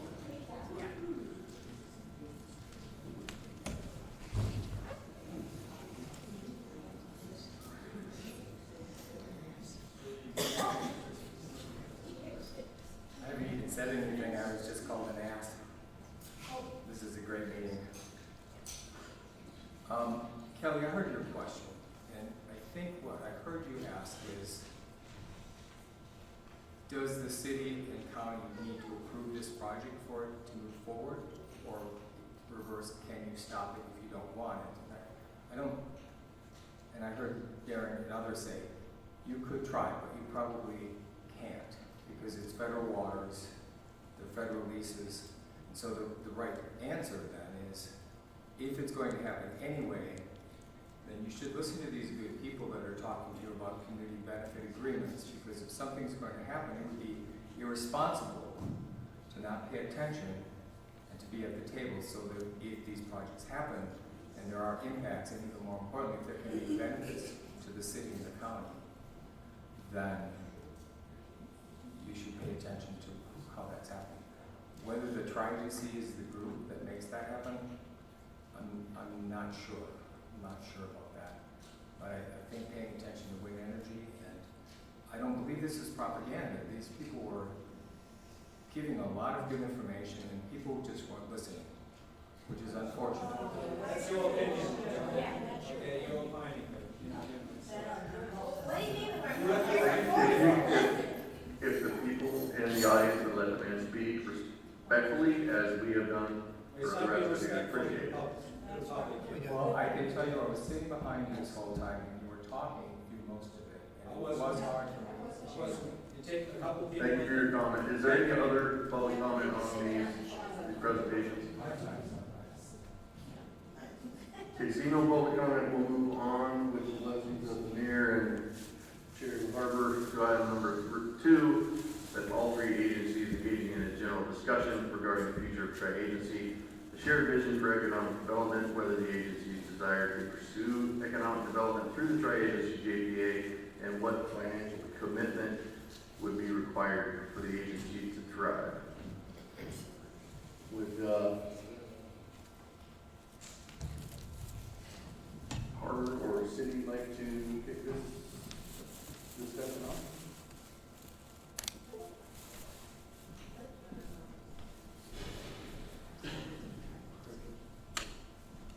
Or maybe our members of the tri-agency of either of the 3 entities. I think it would be led by the trade agency members to start with. I'll start. I've been frustrated the last 8 years or 10 years. I don't remember how long it's been since trade agency has basically been dysfunctional.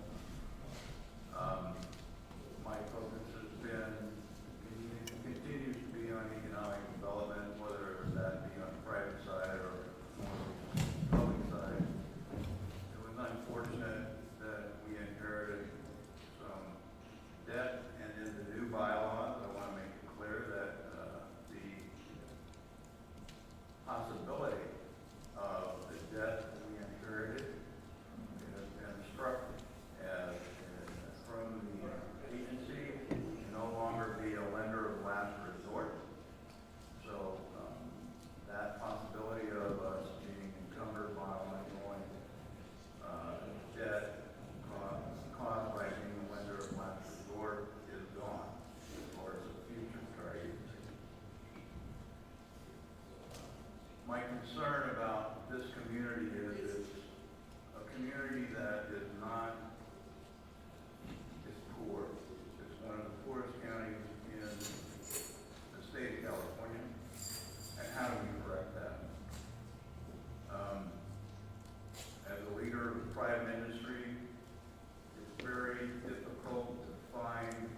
for-profit, city by itself, county by itself, and harbor by itself, I don't know. That's a possibility.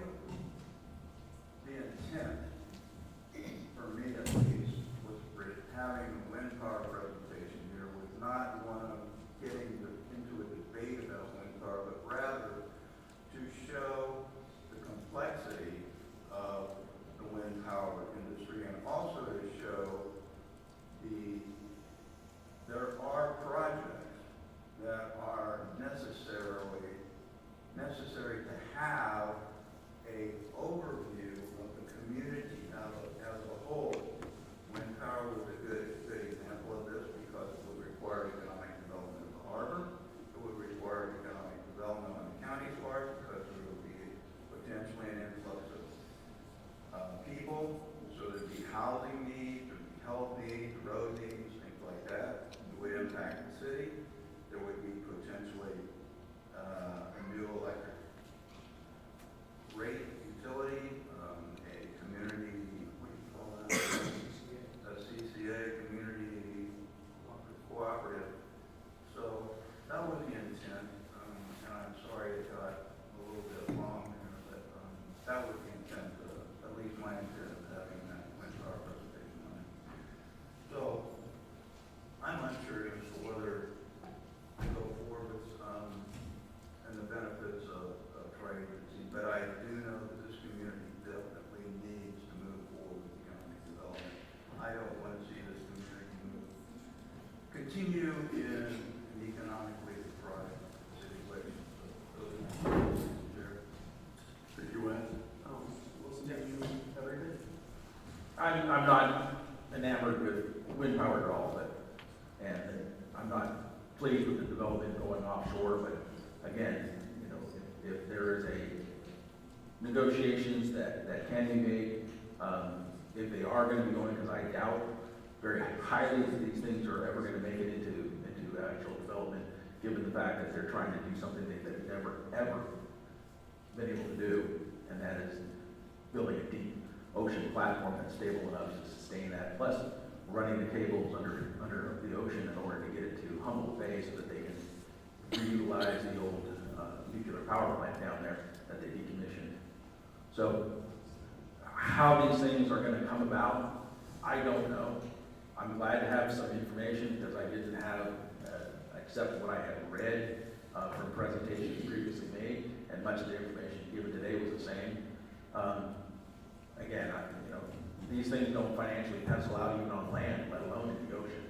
And you know, and the problems in the time frame that these things will last in the ocean is problematic. Replacement and the maintenance of them, and the costs go up exponentially up. And as Sam was mentioning earlier, it's the cost associated with these things that make them non-viable, even though the reason why they're being built is because the subsidies given by the state and the federal government in order to put these things out there, make it viable to the companies to go through the process of building these things. However, to that end, I've lived here all my life, at least the vast majority of it. And the successes that, and the benefit of living here that my family has had because of the fact that this country and the community that we live in is very well blessed. It truly is. I've traveled up and down the state and there's no more beautiful area that I've ever found in my own home here. But as much success in business that my family has had, the sad state of affairs is the fact that this community could be doing so much more and so much better than it is currently doing because of the natural resources that we have in our community that we just don't take advantage of. And my belief is that this broken unit, this tri-agency, is broken and damage has the ability, though, because we have 3 agencies sitting here, and each of these agencies have agreed to a community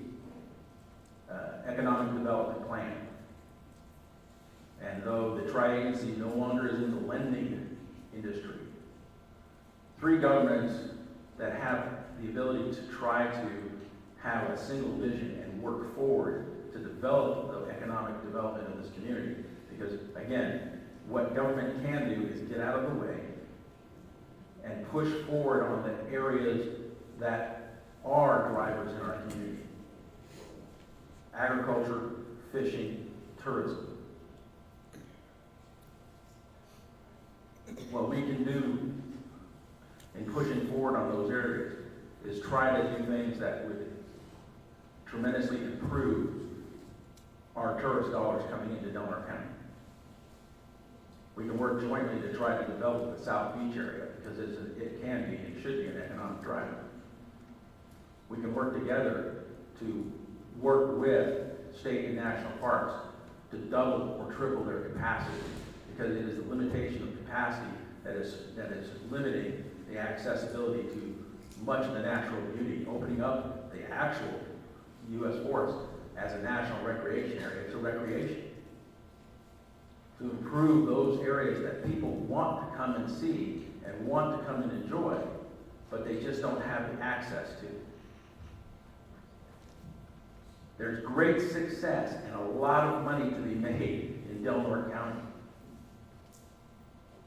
Businesses can be open, entrepreneurships, driving our local community forward to great success. Or we can sit and do exactly what we've done, which is nothing.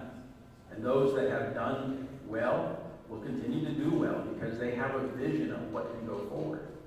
But I tell you this, having an agency like Tri-County with a vision to push forward those areas that actually are drivers for economic development in Del Mar County can be a spearhead to make good and positive change. Because 3 agencies with the shared vision moving forward is going to be much more effective than 3 independent agencies acting independently without any goal or objective or idea in mind.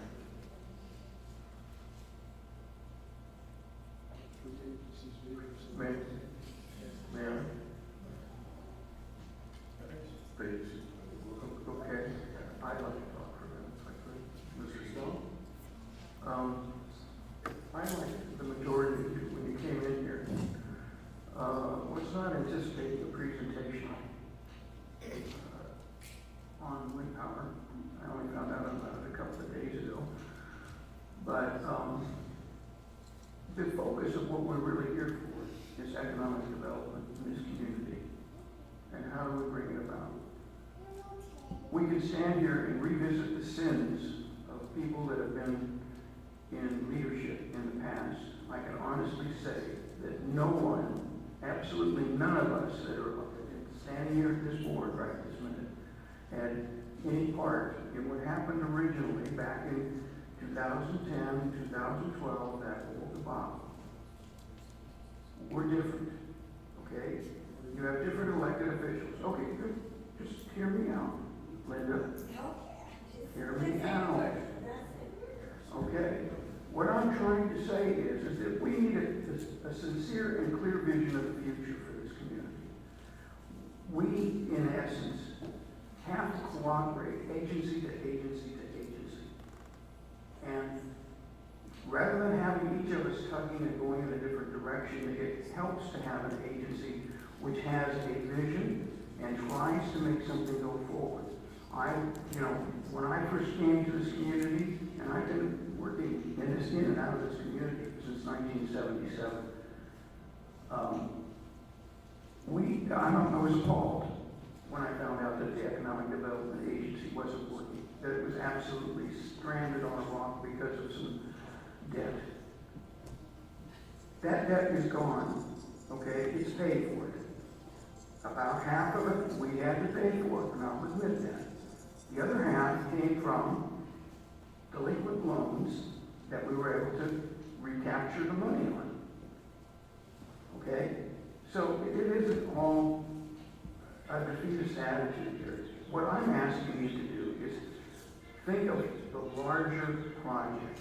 How do we develop Del Norte County? How do we get that vision? And rather than having three agencies going in different directions, how do we bring everybody together and pull together for the benefit of the community and have a vision about where we want to go and how do we develop it? That's what I am interested in. I don't want to sit here and discuss what happened in the past because there's nothing we can do about it now. What we need to do is look at what we want to do, how it will benefit the community, and how it will make our lives better, our children's lives better, and our grandchildren's lives better. That's the vision that we have to have. So how do we do that? We have to have an agency that wants to work for you. Yes, there were problems in the past, but let us work for you. That's all I'm asking for. I see potential benefits all over the place for everybody. We just need to say, okay, it happened. Let it go and be beneficial for everybody to move forward.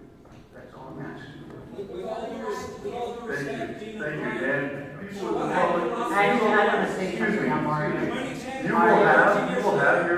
You will have your occasion to speak. You will have your public comment opportunity. If you would just allow us to have this discussion, to start the, did you have something? I do. So I'm not a fan of the tri-agency. I don't think that it's going to come as to a surprise to any of my colleagues up here that I'm going to speak out against it. But it's been in existence for 50 years. 50 years. What we were as a community 50 years ago in developing, having Harbor County and the city involved in this economic development, we're not the same community. We now have 3 recognized tribes that are doing wonderful things in our community. We have government funding that is coming down with the SERV funding. That is a regional approach. We're not just looking at Del Norte County, but Del Norte County, Humboldt, Mendocino, and Wake County, as well as Trinity. There's other avenues in which for us to continue economic development. I'm a big believer in economic development. I did a presentation at the board today and I got turned down, but I still do believe that we need to do that. We are a small community. We are a loving community. We can get together and make these decisions together without having an agency that is not, and I've done a lot of research on the trade agency, that has not produced many results in the past 50 years. Mike, did you, Mr. Ainsworth, you were looking at me earlier, I didn't know if you wanted to chime in. That's fine.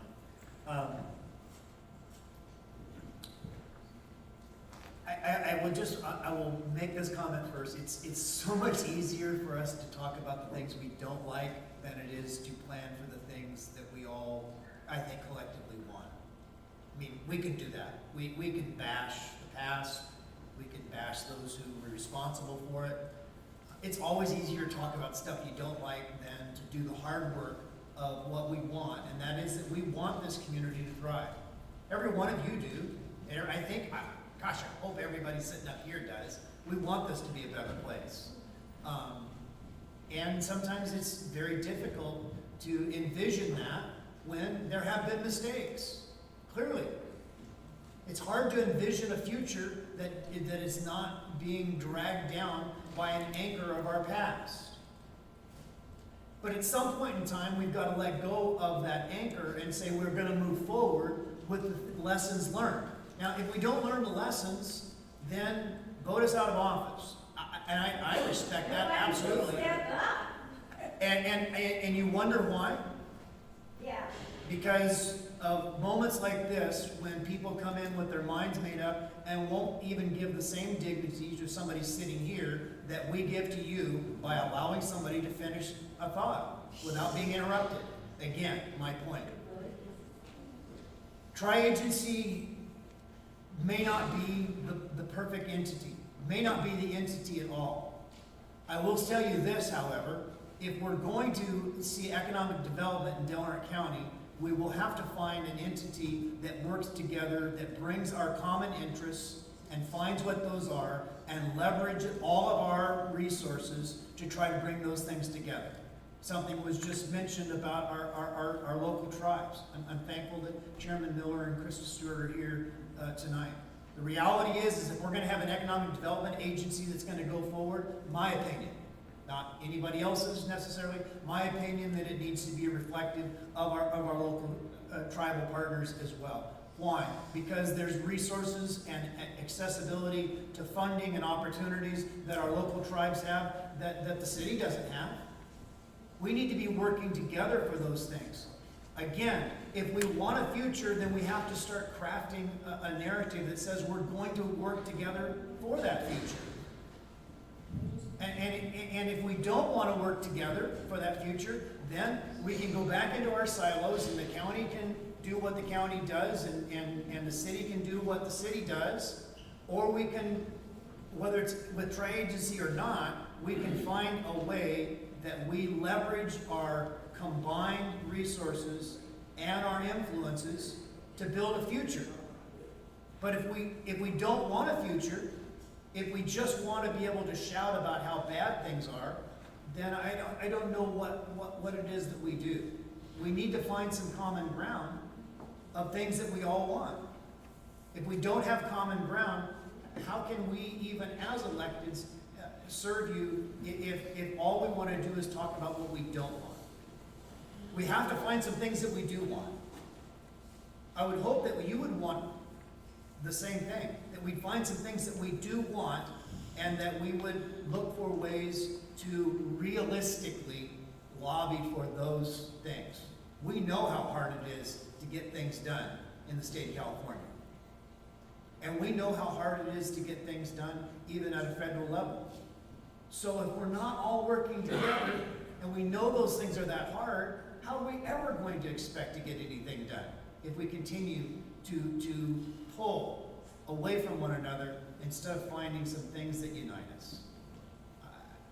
Whether or not that's tri-agency or not, I don't know. I do know this, my opinion, if we're not looking at city, county, harbor, and our federally recognized tribes all working together for economic development, then we're being very short-sighted. Because we need all of those people working together for a common purpose. If we're not gonna do that, then I think we will always get the same results that we've had. That's it. Thank you, Councilman Inscourt. Supervisor Borges. So the problem I have with what we're discussing tonight is we're here to talk about tri-agency as an economic developer, but yet for some reason it's been chosen to tie it together with the wind farms, which is going to completely destroy the entire industry. And so, which is our fishing industry, which are city and county and harbor people. And so the problem I have with this now is a vote for tri-agency is now a vote for wind farms. And I've never heard any other presentation about what good it could be, but yet we've linked it so heavily to this wind farm. That's all we're discussing. And it's going to destroy our biggest industry that we have. And so I do not support the wind farms. I do support fishing. So I, at this moment, cannot go on. And just to be clear, the presentation, and I agree, no, tri-agency, I don't support wind farms. You know, and as far as I'm concerned, the tri-agency, you know, other than the fact that you have to be, if you're looking at economic development, you have to be aware of what is happening in your area, positive and negative. And I certainly don't see necessarily the wind farms being a positive. I see that as being a negative because it's going to adversely impact our marine. It's going to adversely impact our, you know, the marine life out there, but the fishing, because of the fact that you're going to have limitations put around, and we already have far too many limitations put around our fishing industry. Plus, not only that, the damage that those things can cause, even by the transmission of the electricity itself. That being said, when I took this position, I asked to be on tri-agency. And the reason why I asked to be on tri-agency is because if there's one area lacking that I saw is economic development in Delaware County. We have far too many empty stores, far too many people unemployed. We don't do anything for economic development. And the one agency that has the potential, where all three boards have representation, tri-agency doesn't have the power to affect change directly. but it is the power to have a unified, put together a vision for economic development. And you show me another organization that currently is made up this way, that is designed and is supposed to be about economic development. And that, trust me, I don't think this thing has a history of doing anything well. But you don't necessarily destroy, because of a past history, the opportunities that it may afford us to go forward. We have changed our bylaws so that we don't fall into that same problem where we're lending out money, to do development directly. That's not the case. But show me another vehicle that we currently have built where all three boards are represented, where we can have a decision to go forward. We've all voted already, and all of us have adapted the same economic development plan. But now that plan is useless unless there is a vision and implementation and an effort put forward. And the tri-agency, I think, can be that vehicle. And I'm not talking anything in the past. I'm talking about, as of today, nobody's been presented with any economic development ideas other than this wind farm. How about we come up with some ideas that improve all industries and not destroy one to make another? That's where I have an issue with it. Yeah. I really have no problem with an entity called tri-agency, but maybe it's a misnomer altogether. We should be calling multi-agency. I mean, it is something that the regular population, a person like me would have wanted. I want my politicians not to be self-absorbed. I want them to be able to talk to each other. I want them to be able to exchange ideas and fight together with me. I don't need a separate harbor, a separate supervisor board, a separate city council. I want them all to be able to have a method in which they can communicate and be one unit, and then present it to the population. If the population doesn't want whatever this organization comes up with, again, vote us out of office. But I like it when finally politicians sit together and talk and figure stuff out, what to do for the residents. That's all there is to it. Chair, sure, just really quickly. Talking about economic development, the city, the county, the harbor all approved our SEDS, our comprehensive economic development strategy. We all approved it unanimously. We have an entire document that is filled with opportunities for us, and these were done with public engagement meetings. Everyone had a chance to be a part of these meetings to talk about what's important to you in Delaware County. And that document then was comprised of all of those ideas to be able to say, these are the things that we as Delaware County, this is what we want. We want to see these things. Now, out of all of those things, there is a very small piece that does include wind power, but that should not be our primary goal. There are so many other things that we need to be addressing in Delaware County, and the SEDS is full of them. On top of that, the city adopted its own EDSAP, Economic Development Strategic Action Plan. We've got a whole bunch of things that we can do. And all of these things came from the public. We came to you with public meetings. You came, you said, we want to do this. We think these things are important. And we codified those into a document that all three of these agencies have approved, and as our pitch, if you would, about why tri-agency should move forward. That's what we should be working on, is the things that the people of Delaware County have prioritized and said that they think are important. That's what I believe tri-agency should be doing. We should be focusing on that strategy, because that strategy came from people just like you who participated in meetings and said, these are the things that are important to us. Now, I know wind power convolutes this whole conversation, and I think that we become very emotional about something we don't like. But we have something that you have said as a community that you do want to see us do. If you want to see us do it, then that's what you should ask us to do, is to work that document. Start checking off those things that the community has identified as priorities and make those community priorities at the city, county, and harbor level, engaging, I still believe, with our tribal partners to make sure that we're lifting this community up instead of tearing it down.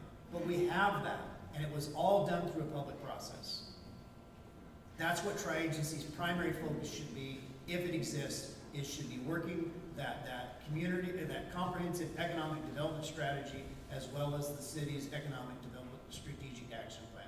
Those should be our priorities, and wind power can be on those, but it should not be our number one priority, because we have plenty of other things that we need to be working on.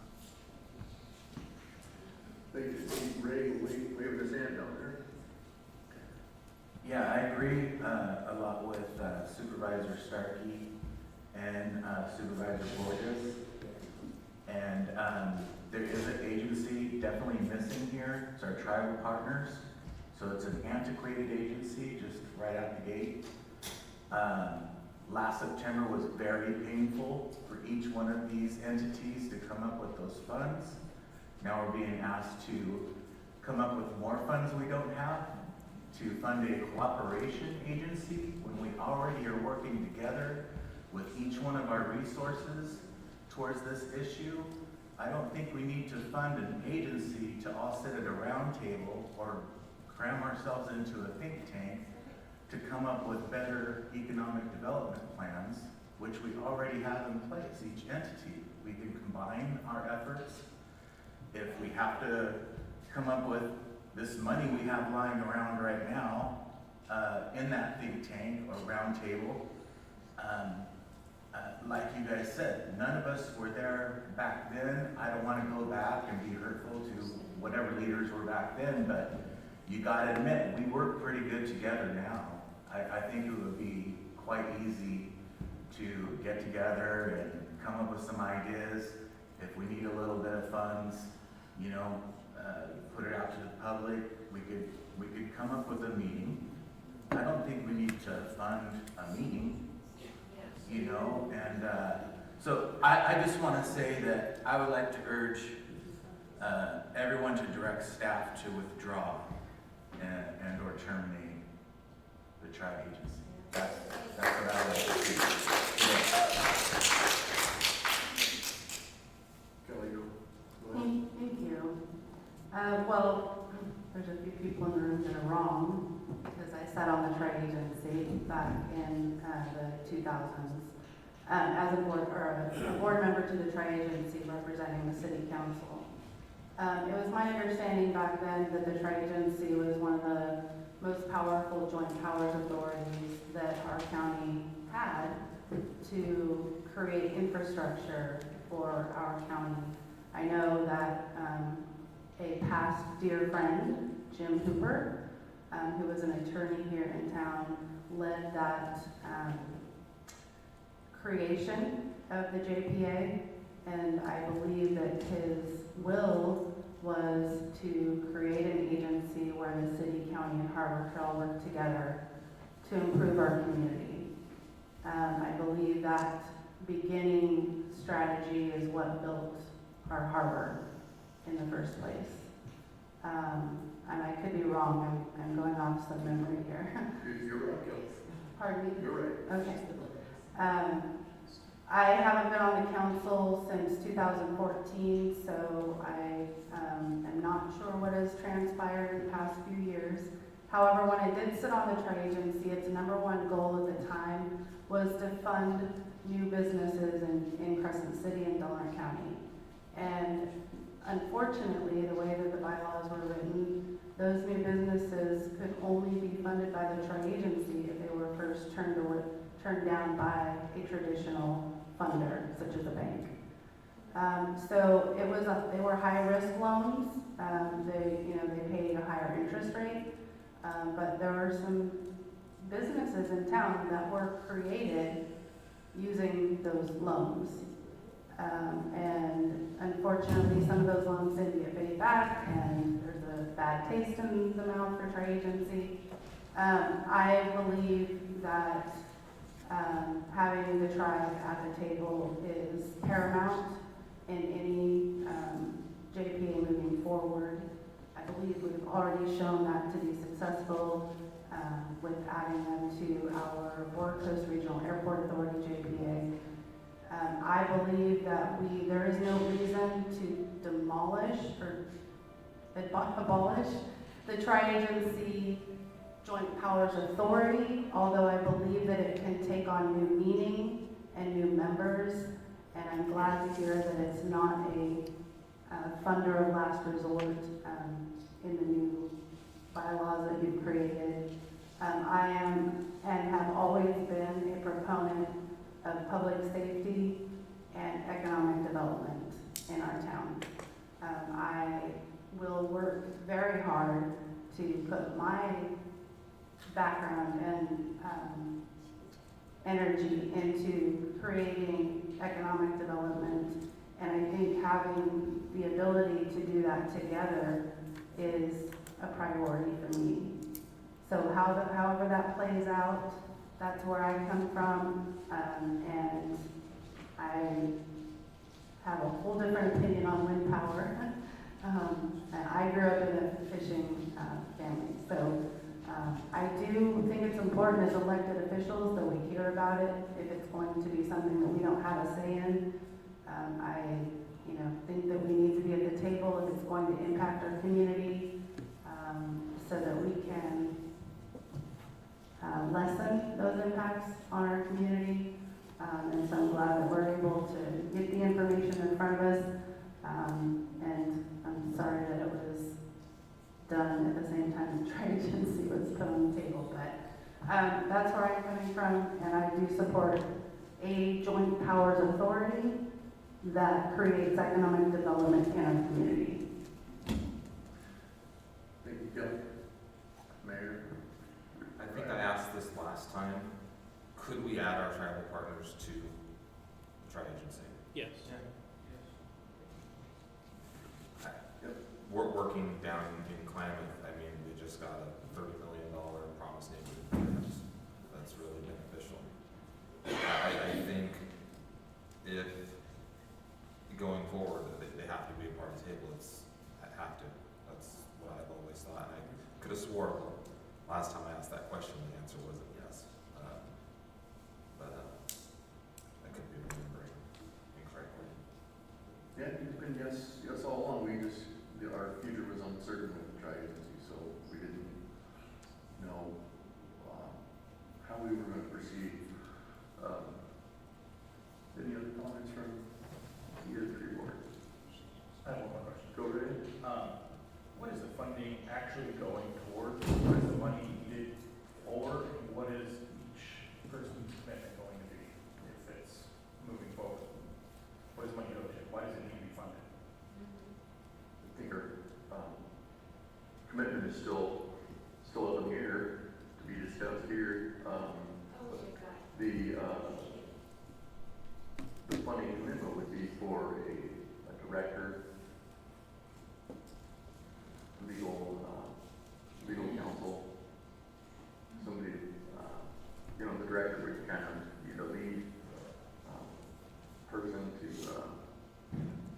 take the reins and run with any project that the Tri-Agency would agree to run.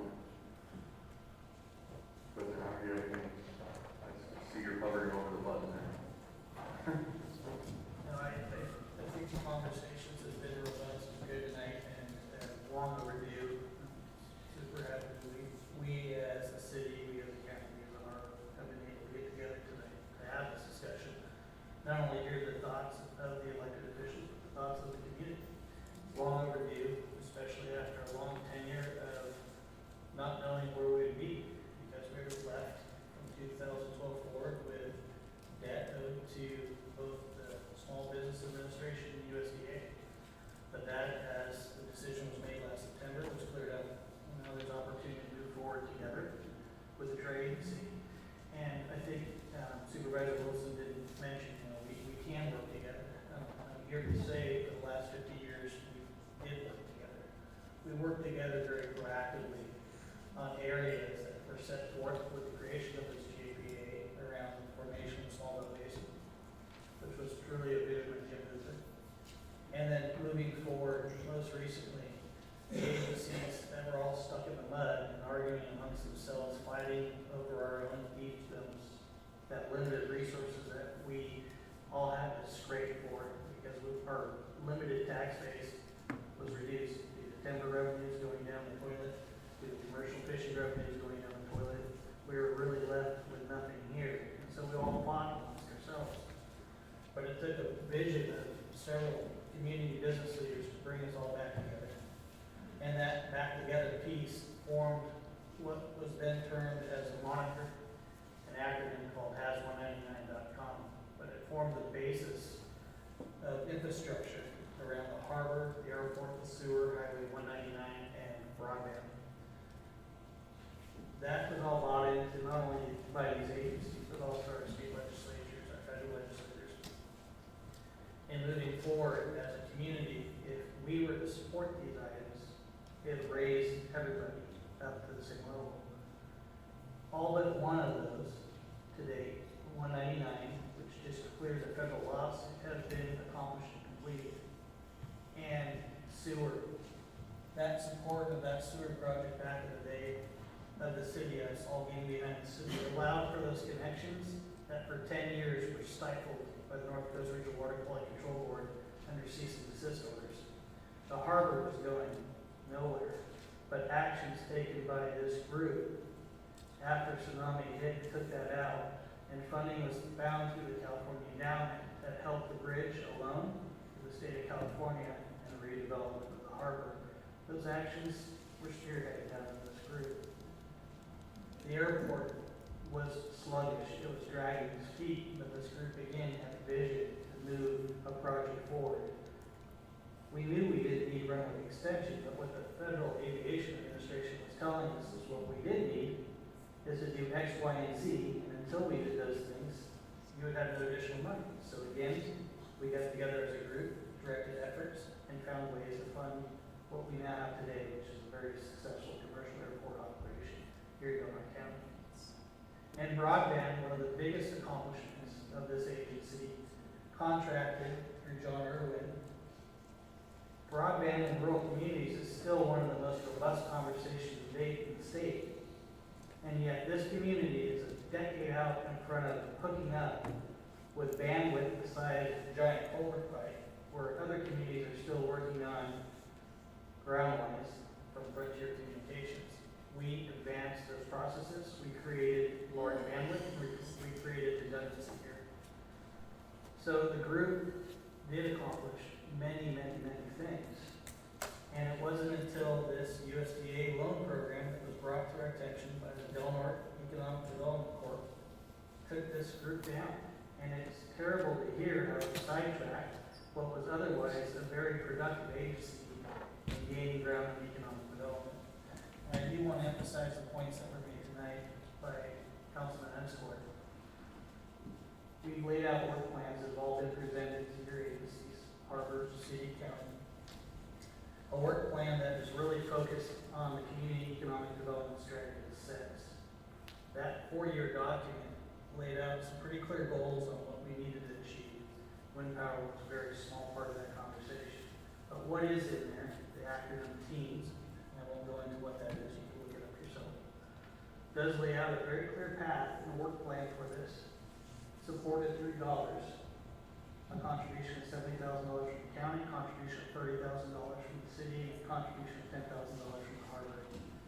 To support administrative overhead, which would essentially buy us an executive director, help pay for council, and help pay for some administrative staff to get us up and running in development projects as the community had wished, which is that SETS document. That was what was presented to the county here 3 months ago, and what was delayed until this discussion happened tonight.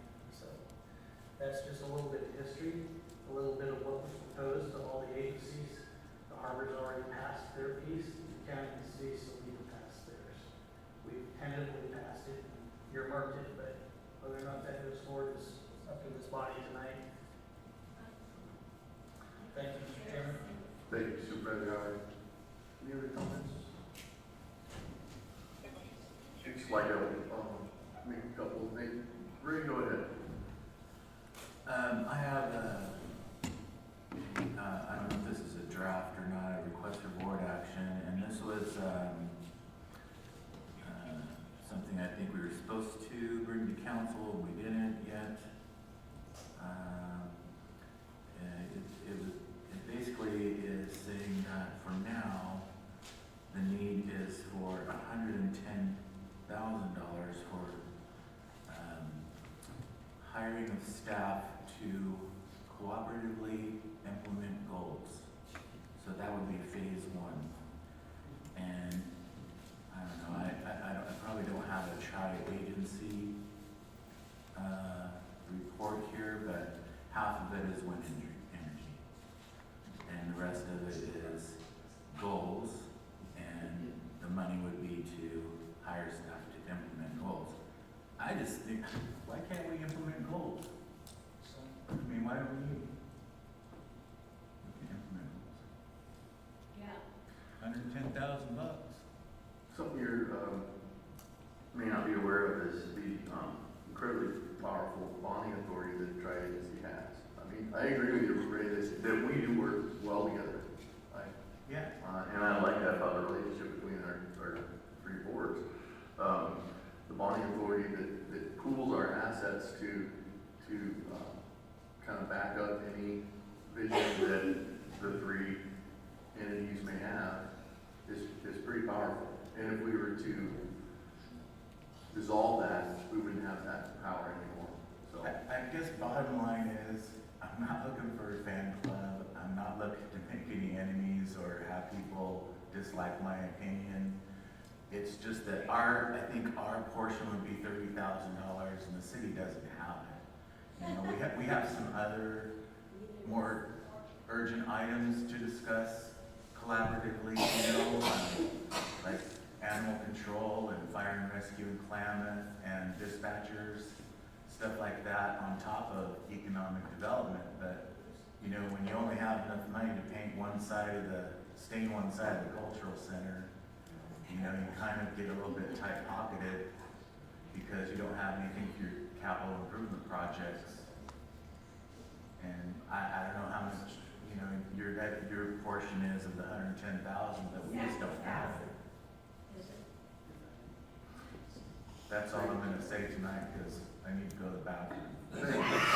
Thank you, Ray. Supervisor Howard. No, I want to add some history to a piece that really supports the council's general fund.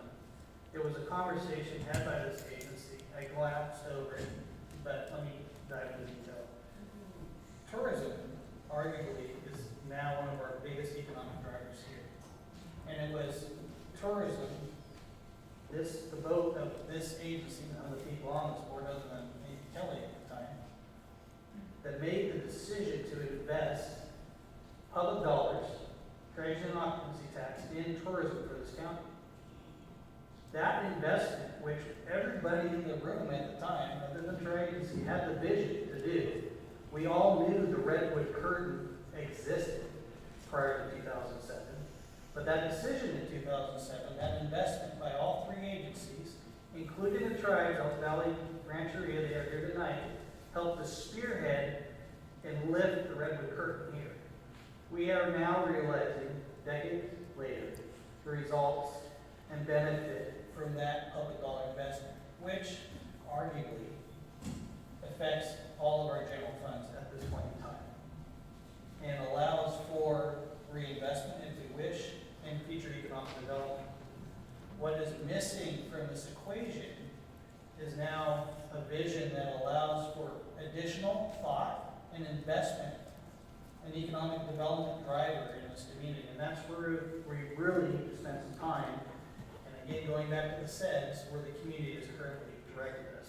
And there's some very specific areas mentioned in the document. Thanks, Supervisor Howard. One other thing I just kind of wanted to mention is that the wind power discussion and tri-agency, I don't think are inextricably linked together. I kind of agree with Whitney's comment earlier. If they are completely tied together, then I don't like it. And I think there's still a lot of questions that need to be answered as far as wind power goes and how it affects fishing industries where they've been erected. So I don't appreciate that, but I think that looking back at all of the accomplishments that Tri-Agency has completed in its history, I think we can realize that Tri-Agency has been just kind of a portal for the discussion around wind power. I don't think that we are driving it, the federal government is driving it. I think it's going to get pushed on us, and I'd like to have a voice in that conversation. But I think with the vision of the people on these three boards and future boards, I think we could have a very powerful entity here to move some visionary type of projects like PAS199.com, broadband redundancy, and building our intervote basin. Those kind of things that have resulted in returns that we can't even measure as far as the intervote basin goes. And there was some things that we took a risk on. I mean, I don't think there's any businessman that will tell you that they didn't have any risk in their successful venture. I would like to say that when Tri-Agency took the risk on making those loans, Kelly, you kind of took the blame a little bit, saying that it was Tri-Agency's JPA agreement that dictated that, but I think it was the USDA that had that lousy recipe for failure, and we were just following it. So, anyway, I'm not, because I'm not on, none of us here were on that board when that went down. That's a lie. That is a downright. Okay. Oh my God, there's 5 people sitting on this board right now that was part of that. Tri-Agency. Their names are all over it. So, This is a what dog and pony show. What I'm trying to say is that that lending venture was a black mark on the Tri-Agency, for sure. But Tri-Agency has done some great things and I believe, can do some great things in the future. Does it have to be wind power? No. Probably we're not going to have any control over that, but I think there could be, with the vision of these three boards, some great things happen in Del Norte County as far as economic development goes. Gerhard. Yeah, the question is now, can the Tri-Agency learn? Can we learn, and how is that learning reflected in the current bylaws? Tell us.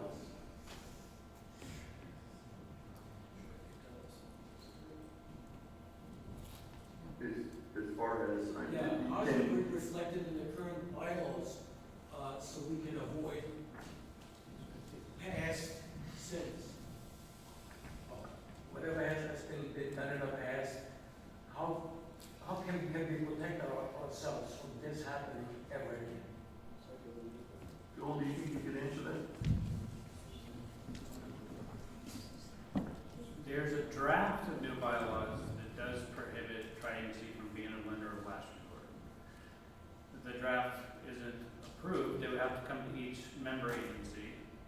And since Tri-Agency's future seems pretty up in the air, we haven't done that yet.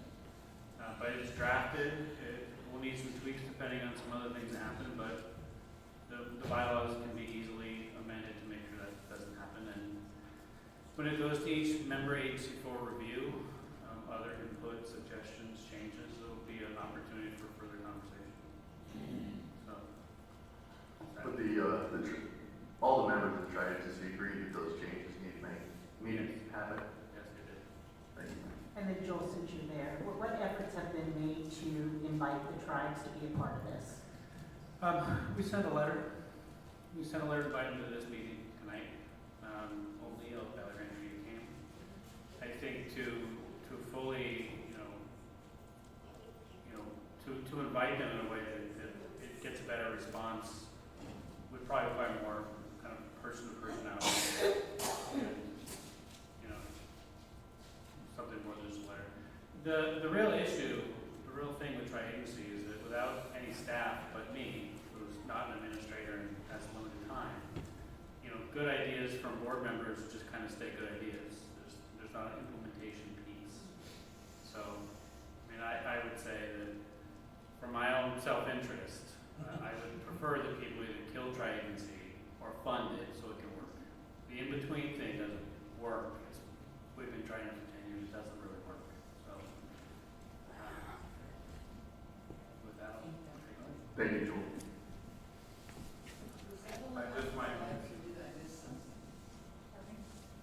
that all about the tribes, or did she miss something? That was about changing the bylaws. So the tribes then would be a part of the tri-agency? Did I miss something? No, that wasn't. The question was changing the bylaws to correct mistakes before. And then there was the question about the tribes. But I would mention that every member on the tri-agency was in favor of having tribal members involved in tri-agency. Has these bylaws been approved and everything? No. That's why I couldn't get it. Okay, if there's not any more questions or comments, Mayor Wright and Mr. White, I guess we'll go for public comment at this time, one last time. So we'll open this up for public comment this time. Thank you, Darren. So, with all due respect, especially Dean and Brent, are you guys listening to yourselves? Because you're saying that without the tri-agency, all you guys can't work together. We have to have the tri-agency to work together. Why? Mr. Inscore just stated that the latest economic development, you guys all work great together. So you don't need that separate head, that separate agency to work together. Right? It just seems absurd that you got to spend. I'm sorry, I have my glasses. Ray was saying, why do you need to spend an extra $110,000? I don't know if that's just initial or per year to have this little think tank. You can all. You say, oh, we're all going to work together for this common goal. Well, then do that. I don't see why the Harvard, the county, and the city can't work together without a third entity. And in whatever meeting, you can work stuff and have a meeting, and have the tribe there too. And that attitude of, well, if you don't like what we're doing, vote us out. That's, for lack of better nomenclature, that's weak sauce. Okay, how about if you don't like what we're doing, let us know what we could be doing better so we can serve you right. Okay? Exactly. So, just work together. I just don't see the need for, and history's proven, and let's just say, okay, 2010, that was all then. All right, then what happened since 2010? I keep going, well, we need to have this vision, we need to have this fourth, well, it's like, well, what occurred over the last 13 years? The agency's been there, and you're still trying to figure out how to do better. You finally have the realization that, that tourism is the way to go. Tourism is the way to, it's like, well, shoot, when I moved here 25 plus years ago, I knew that was the key thing. I didn't need a tri-agency to figure that out. So I think you guys all need to work together collectively and not, needing a friggin' think tank to top things off. Okay? All right, now, thank you. The 5 people who have been a part of the decision-making of the tri-agency are sitting here tonight after they just got through telling the public well, none of us were responsible. Well, let me tell you who were. Chris Howard was one of them. He's been sitting with the Tri-Agency for a number of years. Brian Stone, Wes White, Kelly Shalom, even in her own admission, admits that, well, yeah, I was on the Tri-Agency and I made some decisions. They were poor decisions. And Blake Inscore, also, y'all lied right here to the public tonight. We voiced our concerns. We said, do not continue with this Tri-Agency, and every one of you do what you do best. Well, we don't care what you want because we have our own self-serving agenda. That is not all right. We had to bail you out $290,000, and now you're coming back and with your hands out again. Oh, $110,000. Well, $110,000 could go somewhere else. There's so much malfeasance occurring with the city, the county, and the harbor that I don't see us ever getting out of the darkness. And you want the Tri-Agency just for something else to do. You haven't done anything in the last 2 years, as Mario stated, and you had an opportunity to come up with ideas and say, well, let's try this, let's do that. But you didn't do it. All you do is you go to the Tri-Agency meetings and you do this. That's it. You're worthless. You're absolutely disgusting. You should be ashamed of yourself. And then you want to bring in the tribes? Let me tell you what happened to that. There were 2 meetings held on tribal lands. When a public member went to that meeting for the Tri-Agency, he was disallowed on public lands so you could have your secret meetings. That is not okay. You want to promote transparency? That is not how you do it. I'm sick of every one of you. And everybody else is too. Get the smirk off your face.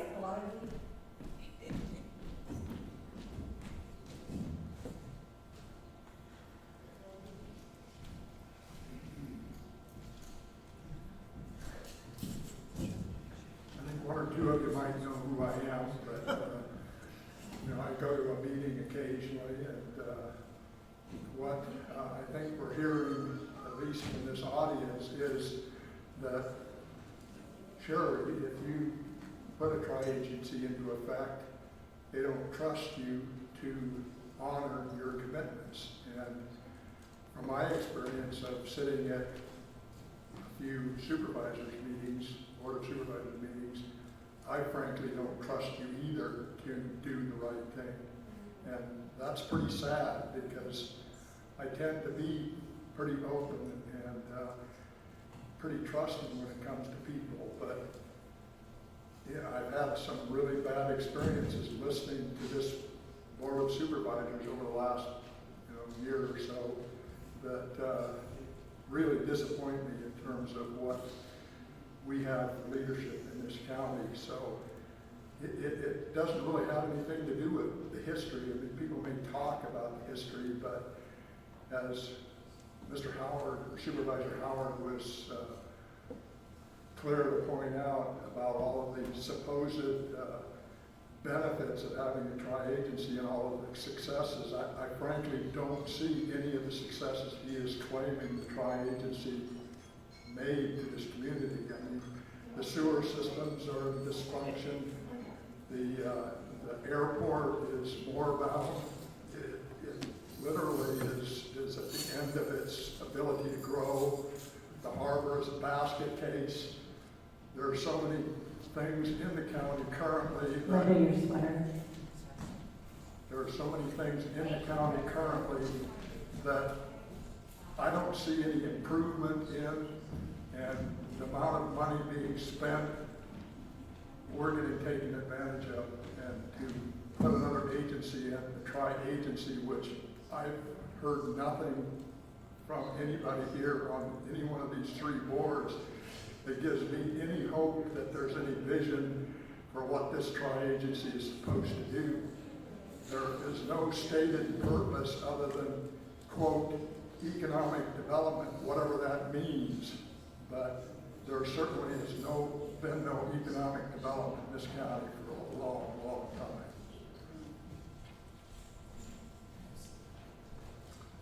Thank you. Any other public comments?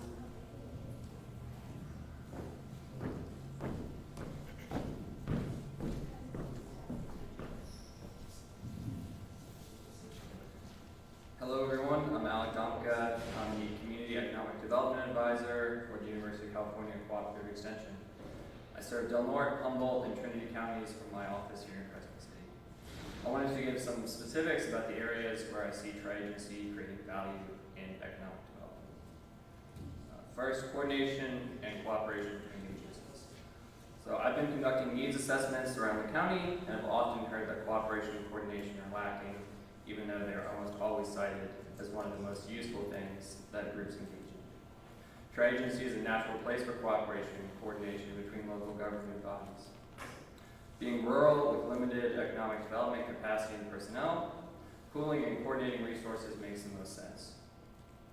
Tri-agency can streamline working with non-government partners like chambers of commerce, as they would have a one-stop shop for economic development on the governmental side. Tri-agency provides a vehicle for a unified, more holistic approach to economic development instead of a largely piecemeal and siloed one where the city, county, and harbor all do a few economic development projects that don't completely leverage each other or realize the co-benefits of a joint or comprehensive economic development approach.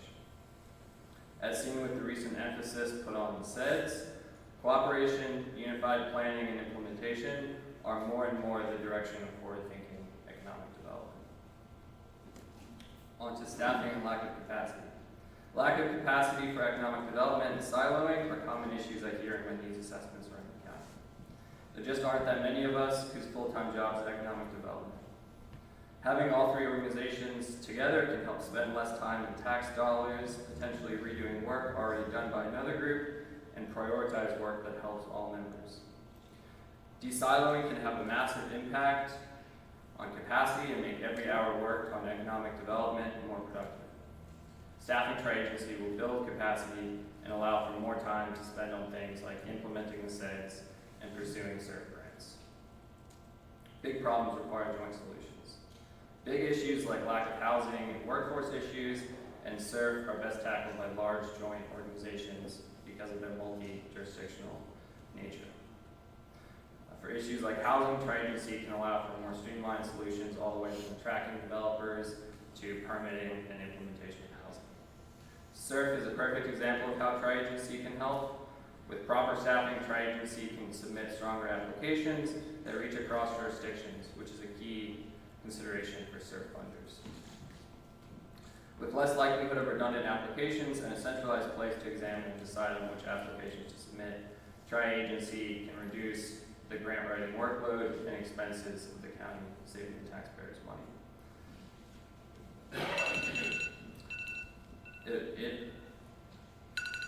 It also shows the CERF funding committee that we've already done the groundwork of working as a region to create a vision of a more holistic economic resiliency for the region.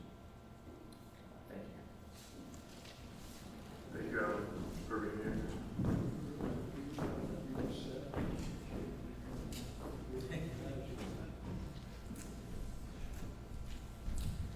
I'll keep it brief. Once again, I ask you to do not vote for the bailout. Every one of you, please.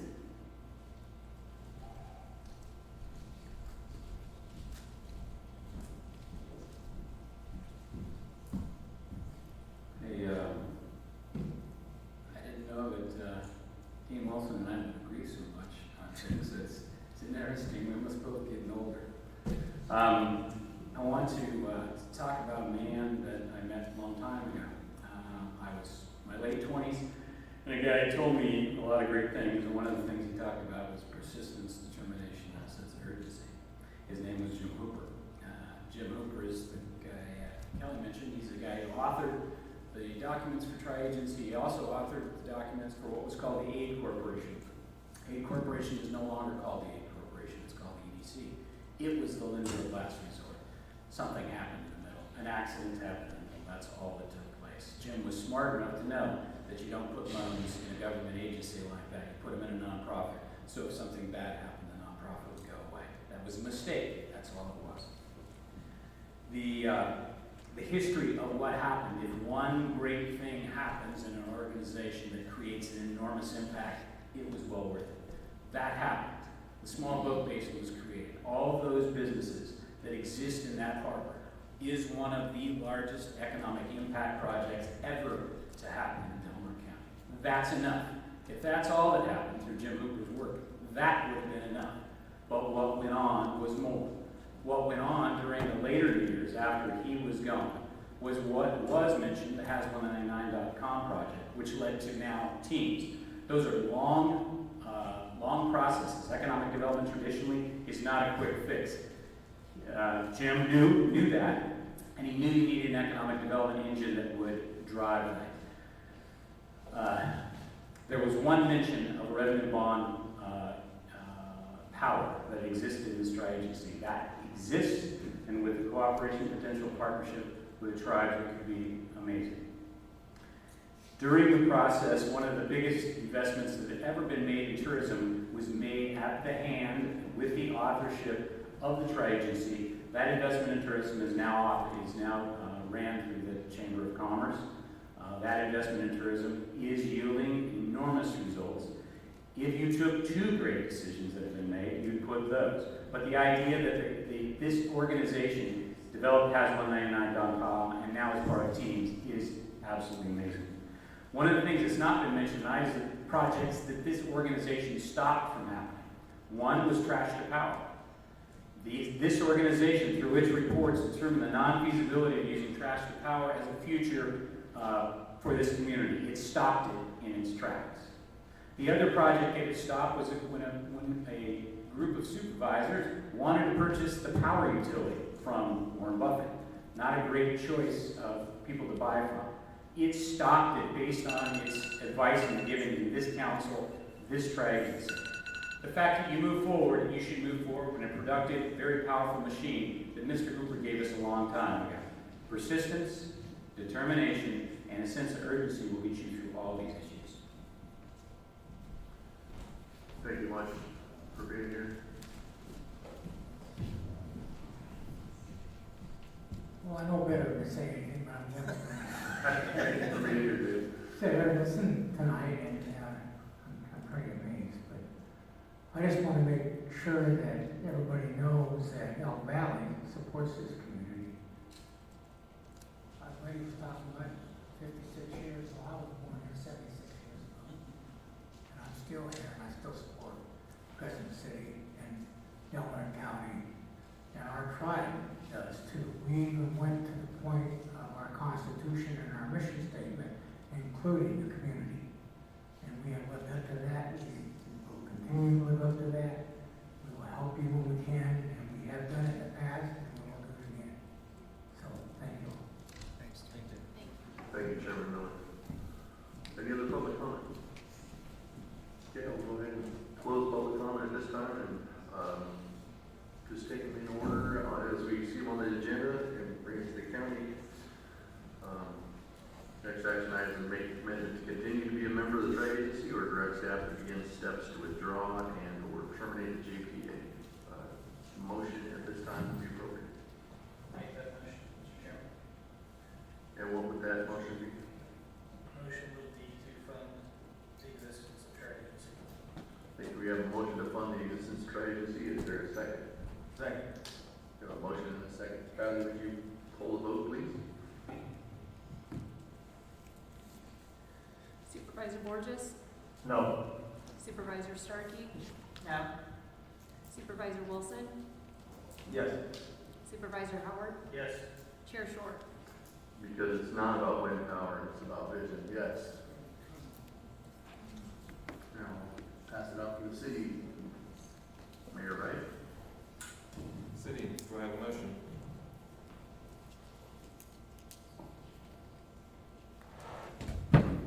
Yes, Mayor, I would make a motion that the city continues to be a member of the tri-agency and to fund the agency with the money we've already established in our 23-24 budget.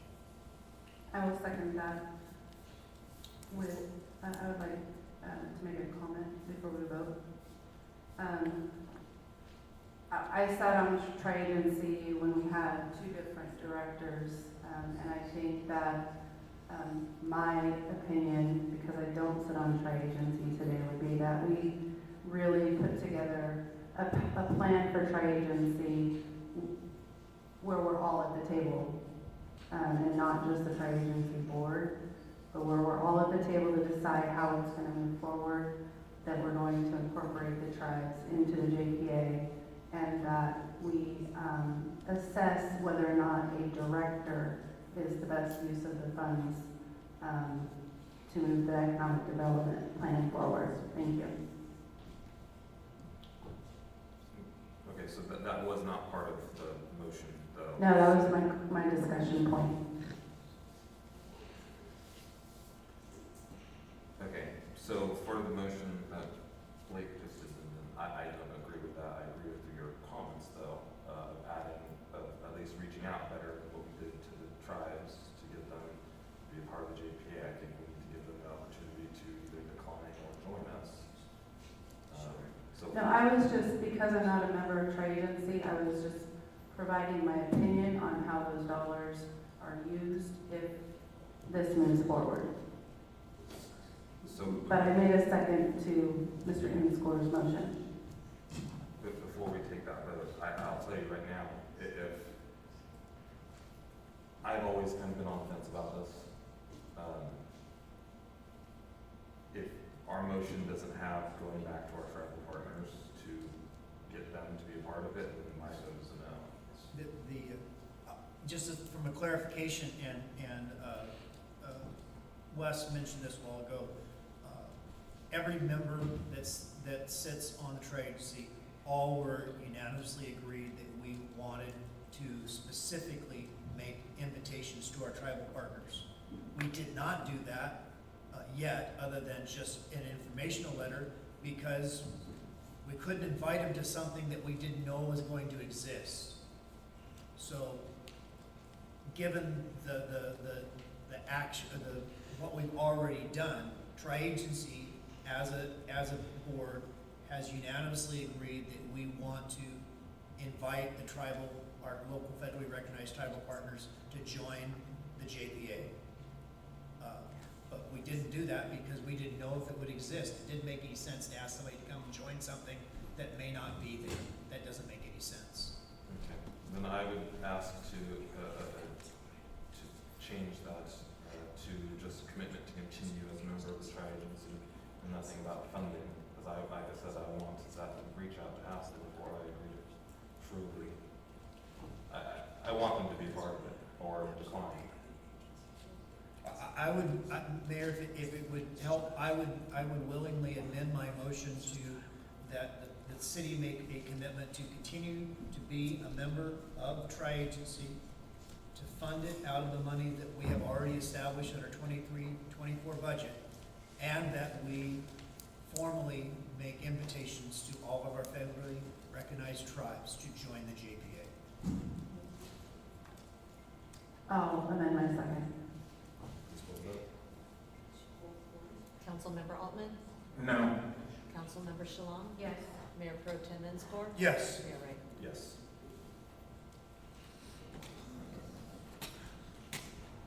I would entertain a motion to continue to be a member of the agency, if you'd like to include in that motion anything about the tribe, that's fine, and to fund it, with the set aside we've already set aside.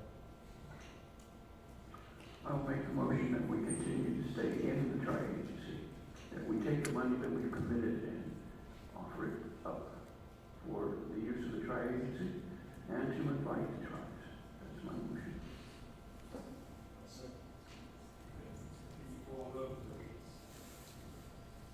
Commissioner White? Yes. Commissioner Weber? Yes. Commissioner Stone? Yes. Thank you